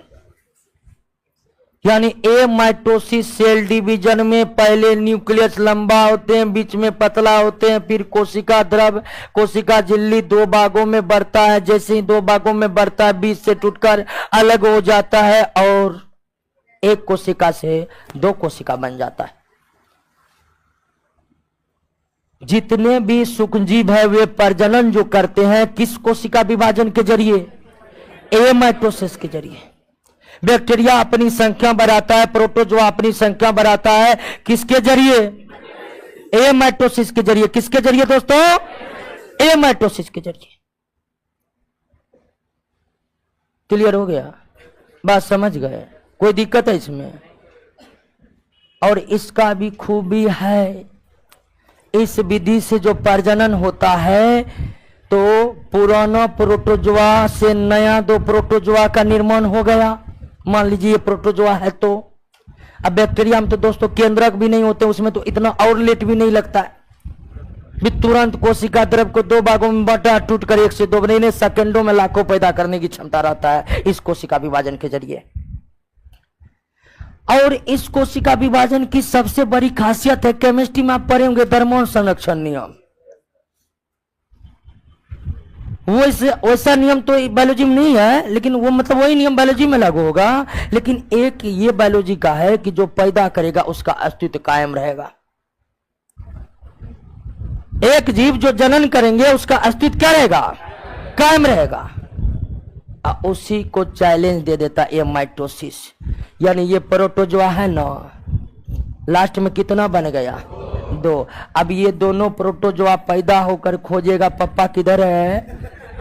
खत्म हो चुका है ही नहीं। अब आप कहिएगा कि ये दोनों उसी का तो भाग है। नहीं, ये बिल्कुल दोनों नए हैं। ये नए सिरे से जीवन यापन करना शुरू करेंगे।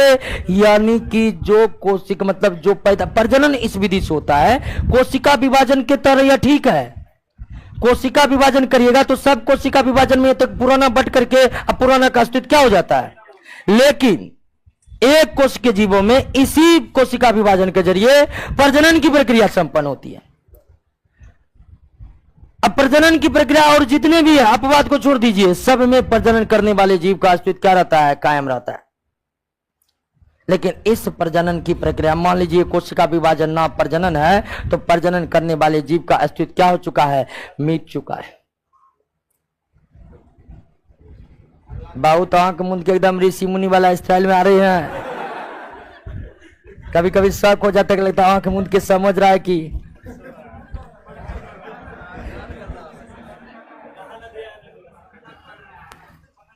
क्लियर है। ये माइटोसिस समझ गए, कोई दिक्कत नहीं ना। आइए दोस्तों माइटोसिस को समझते हैं।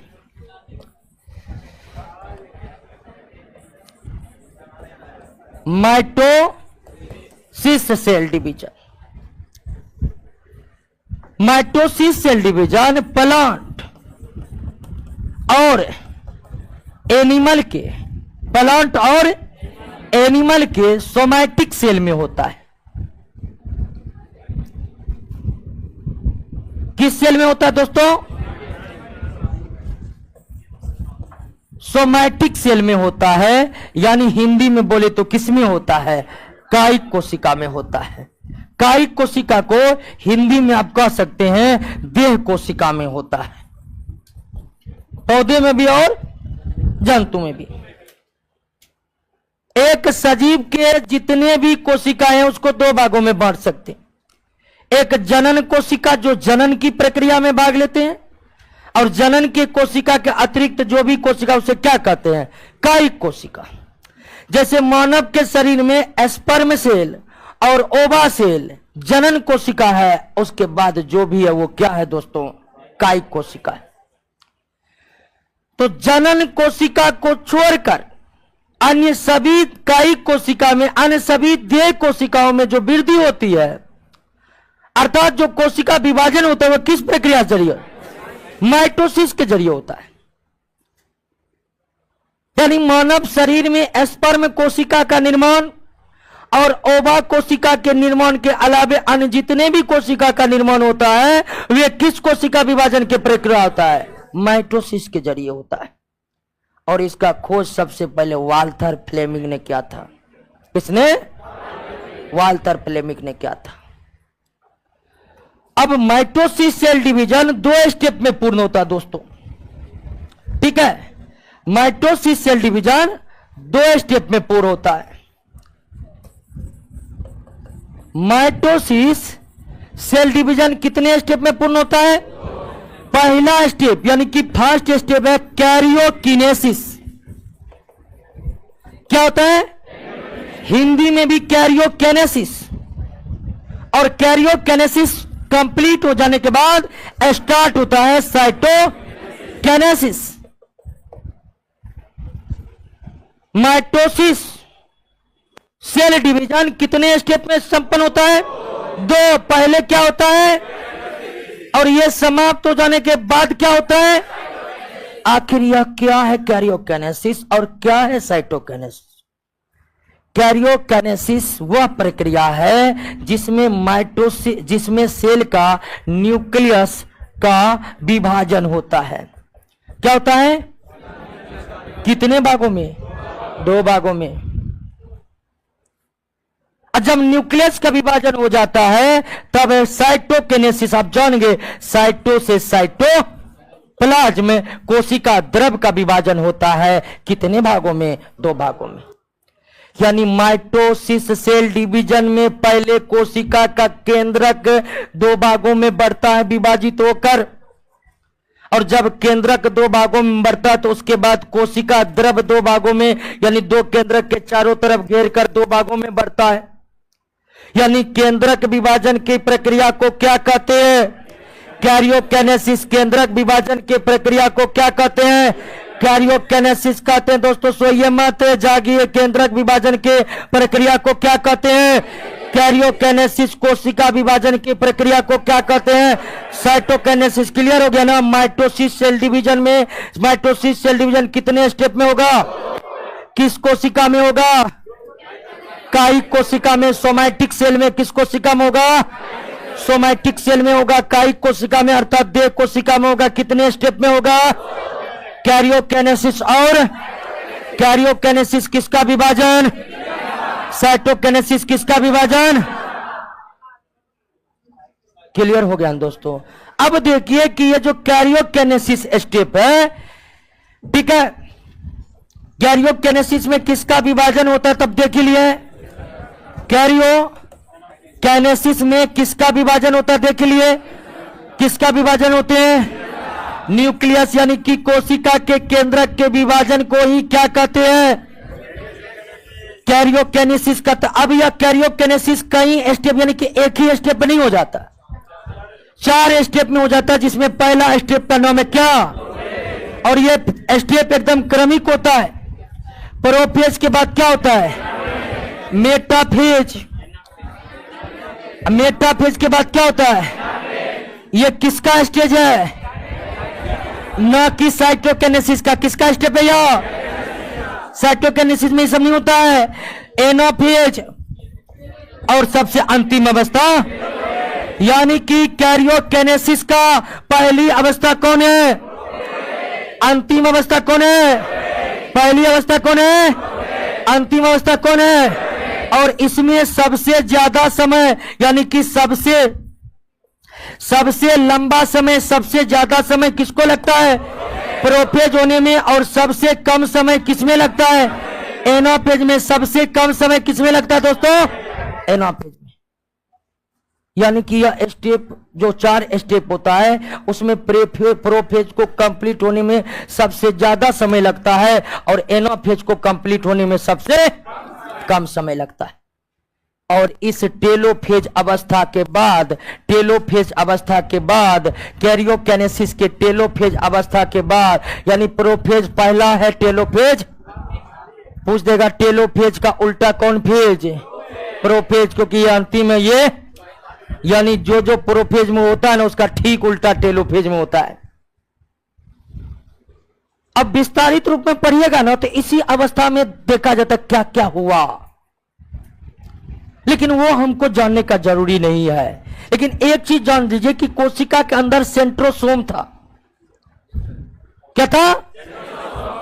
नहीं, सेंट्रोमियर एक होता है, गुणसूत्र होता है, क्रोमोसोम। एक हम पढ़े थे कि क्रोमेटिन जालिका कोशिका विभाजन के समय गुणसूत्र में परिवर्तित हो जाती है। तो क्रोमेटिन नेटवर्क पढ़े थे ना दोस्तों, और ये भी पढ़े थे कि क्रोमेटिन नेटवर्क कोशिका विभाजन के समय क्या बन जाता है? गुणसूत्र में बन जाता है। तो गुणसूत्र बनने की प्रोसेस कहां पूर्ण हो जाती है? यही फेज है जब क्रोमेटिन नेटवर्क लगभग क्या बन जाते हैं? गुणसूत्र बन जाते हैं, क्रोमोसोम बन जाते हैं दोस्तों। और इस तरह से प्रोफेज के बाद, मेटाफेज के बाद, एनाफेज के बाद, अंतिम अवस्था टेलोफेज के बाद कैरियोकेनेसिस क्या हो जाता है? समाप्त हो जाता है। और कैरियोकेनेसिस समाप्त हो जाने के बाद क्या होता है कि एक कोशिका के अंदर कितने न्यूक्लियस बन जाते हैं? 2 न्यूक्लियस बनकर तैयार है। एक कोशिका के अंदर 2 न्यूक्लियस बनकर तैयार है। और इसके बाद दोस्तों शुरू होता क्या? साइटोकाइनेसिस। क्या शुरू होता है? साइटोकाइनेसिस। कैरियोकेनेसिस की प्रक्रिया प्लांट और एनिमल में एक ही तरह से होता है, लेकिन साइटोकाइनेसिस प्लांट में कुछ अलग तरीके से होता है और एनिमल सेल में या मानव सेल में कुछ अलग तरीके से होता है। कैरियोकेनेसिस की प्रक्रिया प्लांट और एनिमल में एक ही तरह से होता है, लेकिन साइटोकाइनेसिस प्लांट में अलग तरह से होता है और एनिमल में अलग तरह से होता है। प्लांट में अलग तरह से होता है, एनिमल में अलग तरह से होता है। कैसे होता है इसको भी समझ लीजिए। तो आप देख लिए कैरियोकेनेसिस हो गया तो एक कोशिका में कुल कितना केंद्रक बन गए? उसके बाद दोस्तों इसमें एक सेल प्लेट का निर्माण होता है। किसका निर्माण होता है? और सेल प्लेट, इसको क्या कहते हैं? सेल प्लेट कहते हैं, सेल प्लेट कहते हैं, कोशिका पट्टिका कहते हैं। किसमें निर्माण हुआ? Cell plate. सेल प्लेट लंबा होते गया और अंत में कोशिका कितना बना? 2। कोशिका विभाजन कंप्लीट। यानी कि साइटोकाइनेसिस में पौधे के कोशिका में सेल प्लेट के निर्माण होने के बाद, सेल प्लेट का निर्माण हुआ, कोशिका पूरी तरह से 2 भागों में बट चुका है, न्यूक्लियस भी 2 भागों में बट गया और साइटोप्लाज्म भी कितने भागों में बट गया? और जैसे ही 2 भागों में बटा, कोशिका बीच से टूट गया और पुराना कोशिका से 2। लेकिन एनिमल सेल की अगर बात करिएगा तो एनिमल सेल में सेल प्लेट का निर्माण नहीं होता है। एनिमल सेल में सेल प्लेट का निर्माण, तो इसमें कैसा होता है दोस्तों, जैसे ये कोशिका है तो ये कोशिका बीच से पतला होगा, बीच से क्या होगा, पतला होगा। ये न्यूक्लियस या फिर बीच से पतला होते होते होते होते, होते टूट कर क्या हो जाएगा, अलग हो जाएगा। क्या हो जाएगा, अलग हो जाएगा। यानी कि साइटोकिनेसिस प्लांट और एनिमल में क्या एक तरह से होता है। एक और जहां साइटोकिनेसिस के दौरान प्लांट के सेल में सेल प्लेट बनता है, एनिमल में ऐसा कुछ भी सेल प्लेट का निर्माण। और इस तरह माइटोसिस कंप्लीट हो जाने के बाद एक कोशिका से कितना, 2 कोशिका बन जाता है। ए माइटोसिस समझे, माइटोसिस समझे। आइए मियोसिस को समझते हैं। और मियोसिस दोस्तों तीनों कोशिका विभाजन में जहां एक और ए माइटोसिस काफी ज्यादा सिंपल है, तो सबसे जटिल कोशिका विभाजन कौन है, मियोसिस। मियोसिस सबसे जटिल कोशिका विभाजन है।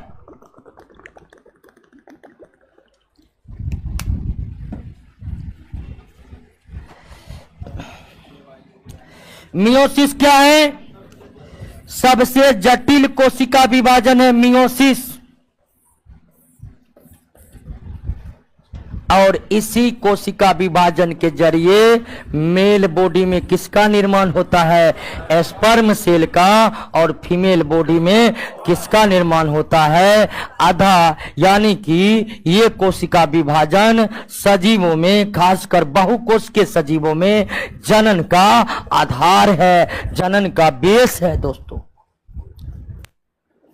तो मियोसिस कोशिका विभाजन, मियोसिस सेल डिवीजन के जरिए स्पर्म सेल का निर्माण होता है और ओवा सेल का निर्माण होता है। और यही दोनों सेल जनन की प्रक्रिया में भाग लेकर नए जीवों का क्या करते दोस्तों, निर्माण करते। यानी कि स्पर्म सेल, ओवा सेल, मियोसिस सेल डिवीजन के अतिरिक्त किसी और सेल डिवीजन में बन ही नहीं सकता है, केवल और केवल मियोसिस सेल डिवीजन में। अब मियोसिस सेल डिवीजन भी 2 टाइप में होता है दोस्तों। कितने टाइप में होता है, अगर मियोसिस सेल डिवीजन को देखें तो मियोसिस सेल डिवीजन भी 2 स्टेप में संपन्न होता है। एक का नाम है रिड्यूसिंग डिवीजन। क्या नाम है, रिड्यूसिंग डिवीजन, रिड्यूसिंग डिवीजन, ठीक है, रिड्यूसिंग डिवीजन। या इसको कहते हैं मियोसिस फर्स्ट। क्या कहते हैं इसे, मियोसिस फर्स्ट कहते हैं। और दूसरा है होमोटाइपिक डिवीजन। क्या है दोस्तों, होमोटाइपिक डिवीजन, इसको कहते हैं मियोसिस सेकेंड। मियोसिस यानी जिस तरह से माइटोसिस, कैरियोकिनेसिस, साइटोकिनेसिस में जाकर कंप्लीट हुआ था, मियोसिस भी मियोसिस फर्स्ट और मियोसिस सेकेंड में जाकर कंप्लीट होता है। मियोसिस फर्स्ट और मियोसिस सेकेंड में जाकर कंप्लीट होता है। अब ये अवस्था भी दोस्तों आपको गुजरता है प्रोफेज, प्रोफेज के बाद मेटाफेज, मेटाफेज के बाद एनाफेज, एनाफेज के बाद टेलोफेज। देखिए कहीं कहीं फेज छोड़ दिए, चूंकि ये मियोसिस फर्स्ट का, तो इसमें क्या लग जाता है, फर्स्ट फर्स्ट फर्स्ट फर्स्ट। यानी आप कह सकते हैं कि मियोसिस सेल डिवीजन में भी उतनी स्टेप होते हैं, मियोसिस सेल डिवीजन में भी उतने स्टेप होते हैं जितने स्टेप कैरियोकिनेसिस में थे, जितने स्टेप कैरियोकिनेसिस में थे। लेकिन इसमें भी प्रोफेज 1 सबसे लंबा और एनाफेज 1 क्या हुआ जी,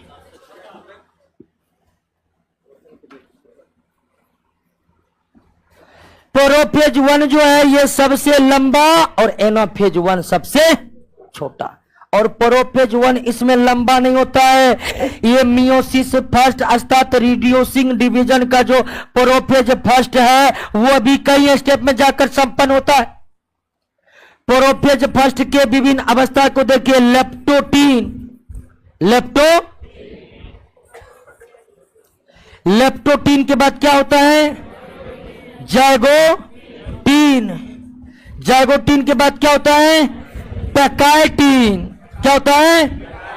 अब पैकाइटिन के बाद नोट में सही करिएगा दोस्तों, डिप्लोटीन होता है। क्या होता है? डिप्लोटीन लिखा हुआ है? नहीं लिखा हुआ, सही कीजिए, लिखिए डिप्लो, डिप्लो, DIPLOTE यानी डिप्लोटीन। और डिप्लोटीन के बाद डाई काइनेसिस। डाई ये प्रोफेज 1 का अवस्था है, प्रोफेज फर्स्ट का अवस्था है। यानी कि मियोसिस फर्स्ट में जो प्रोफेज फर्स्ट होता है काफी लंबा होता है और 2 2 4 1 5 स्टेप में जाकर पूर्ण होता है। Leptotene, zygotene, pachytene, diplotene, diakinesis. सही कर लिए? डिप्लोटीन को सही कर लिए? अब ध्यान दीजिए दोस्तों कि प्रोफेज में ही केवल ये अवस्थाएं होती है, उसके बाद इसकी कोई अवस्थाएं, और टेलोफेज फर्स्ट होने के साथ ही मियोसिस फर्स्ट कंप्लीट हो जाता है और रिड्यूसिंग डिवीजन कंप्लीट हो जाता है। और रिड्यूसिंग डिवीजन से एक कोशिका से, एक सेल से कितने सेल बन जाते हैं? 2 सेल बन जाते हैं। कितने सेल बन जाते हैं? 2 सेल बन जाते। मियोसिस फर्स्ट के बाद अभी 2 बाकी है। अब इसकी क्या विशेषता होती है जानते हैं? इसकी सबसे बड़ी विशेषता है कि पेरेंट सेल, इसको कहते हैं पेरेंट सेल, इसको कहते हैं डॉटर सेल। जिस कोशिका का विभाजन होता है वे पेरेंट सेल कहलाते हैं और विभाजन के बाद नए जो कोशिका बनते हैं उसे डॉटर सेल कहते हैं। तो मियोसिस फर्स्ट में एक पेरेंट सेल से कितने डॉटर सेल बने? और इसकी सबसे बड़ी विशेषता है कि इसमें जानते हैं, अगर ये मानव का को सेल है मान लीजिए, तो इसमें जो क्रोमोसोम है वो कितना है? यानी किसमें? जबकि इसमें क्रोमोसोम कितना? 23। यानी जोड़ा में नहीं, यानी मियोसिस सेल डिवीजन का जो होता है, माइटोसिस में जो हुआ था, माइटोसिस में पेरेंट सेल जो डॉटर सेल बना था, तो पेरेंट सेल में 23 जोड़ा है, तो डॉटर सेल में भी कितना? 23 जोड़ा ही रहता है। लेकिन मियोसिस में ऐसा नहीं होता है, इसमें 23 जोड़ा है तो इसमें जोड़ा अलग हो गया, जोड़ा में नहीं। तो मियोसिस सेल डिवीजन का है कि इसमें डॉटर सेल में हैप्लॉइड क्रोमोसोम होता है। ऐसे क्रोमोसोम जोड़े में नहीं रहते हैं उसे हैप्लॉइड कहते हैं, और जो क्रोमोसोम जोड़े में रहते हैं उसे क्या कहते हैं? डिप्लॉइड कहते हैं। तो इसमें क्या हो गया? आधा हो गया। अब कहिएगा आधा हो गया तो आधा में कौन कैसे चलेगा? दोस्तों इसको भाग लेना है, किसमें? जनन में भाग लेना है। मतलब मान लीजिए कि स्पर्म सेल है, तो स्पर्म सेल में कितना क्रोमोसोम है? 23। अब ये जनन की प्रक्रिया में भाग लेता है तो किससे मिलता है? उधर ओवा सेल में भी कितना रहता है? क्योंकि ओवा सेल भी मियोसिस से ही बनता है, तो उसमें भी 23, स्पर्म में भी क्या? अब जानते हैं जनन की प्रक्रिया में दोनों क्या होते हैं? अब मिलते हैं तो 23 क्या हो जाते हैं? 23 जोड़ा हो जाते हैं। और यही प्रकृति का आधार है। स्पर्म के जो ये क्रोमोसोम है इसमें अलग गुण है, और ओवा के जो ये क्रोमोसोम है इसमें अलग गुण है। और दोनों जो मिलते हैं ना तो एक नए प्रकार के गुण पैदा होते हैं, और नए प्रकार के गुण पैदा होने के कारण आप देखे होंगे कि माता पिता के बच्चे बिल्कुल उनसे थोड़े भिन्न होते हैं, यानी कि उनमें पिता और माता दोनों के गुण समाहित हो जाते हैं। ऐसा कैसे होते हैं दोस्तों? ऐसे होते हैं। क्लियर हो गया? अगर ऐसा नहीं होता तो फिर बच्चों में दोस्तों माता पिता के गुण समाहित होना संभव नहीं होता। और जब माता पिता के गुण एक साथ मिलते हैं ना तो उनमें जो सर्वश्रेष्ठ गुण होते हैं वे बाहर निकलते हैं, और जो खराब गुण होते हैं वे क्या हो जाते हैं? दब जाते हैं। क्लियर है? बात समझ गए? उसके बाद शुरू होगा मियोसिस 2, यानी कौन? होमोटाइप डिवीजन। होमोटाइप डिवीजन हूबहू माइटोसिस के जरिए होता है। होमोटाइपिक मियोसिस 1 के बाद एक कोशिका से 2 बन गया, अब फिर यही कोशिका का एक बार फिर से विभाजन होता है। एक कोशिका 2 बना ना, ये मियोसिस फर्स्ट में। अब मियोसिस सेकेंड चालू होता है, यानी क्या चालू होता है? होमोटाइपिक डिवीजन चालू होता है दोस्तों। क्या चालू होता है? होमोटाइपिक डिवीजन चालू होता है। मतलब क्या? मियोसिस सेकेंड चालू होता है। मियोसिस क्या चालू होता है? सेकेंड चालू होता है। अब मियोसिस सेकेंड चालू होता है तो वही कोशिका जो दो पैदा कर चुका है फिर पैदा करने के लिए रेडी हो जाता है। यानी एक ही कोशिका का दो बार विभाजन होता है। एक ही कोशिका का दो बार विभाजन होता है और यह विभाजन हूबहू माइटोसिस की तरह होता है। यह विभाजन हूबहू किसके तरह होता है? माइटोसिस की तरह। यानी पहले क्या होता है? प्रोफेज, उसके बाद क्या होता है? मेटाफेज, उसके बाद क्या होता है? एनाफेज, और उसके बाद क्या होता है? टेलोफेज होता है। चूंकि ये सेकेंड मियोसिस है इसीलिए इसके नाम के आगे क्या लगा दिया जाता है? सेकेंड लगा दिया जाता है। और इस तरह से मियोसिस सेल डिवीजन में एक कोशिका कितना, चारों कोशिका में गुणसूत्र पेरेंट का आधा होता है। यानी पेरेंट में 23 जोड़ा है, मान लीजिए मानव का है तो उसके चारों डॉटर में 23 होगा जोड़ा में। और इस तरह से मियोसिस सेल डिवीजन पूरी तरह से क्या हो चुका है? समाप्त।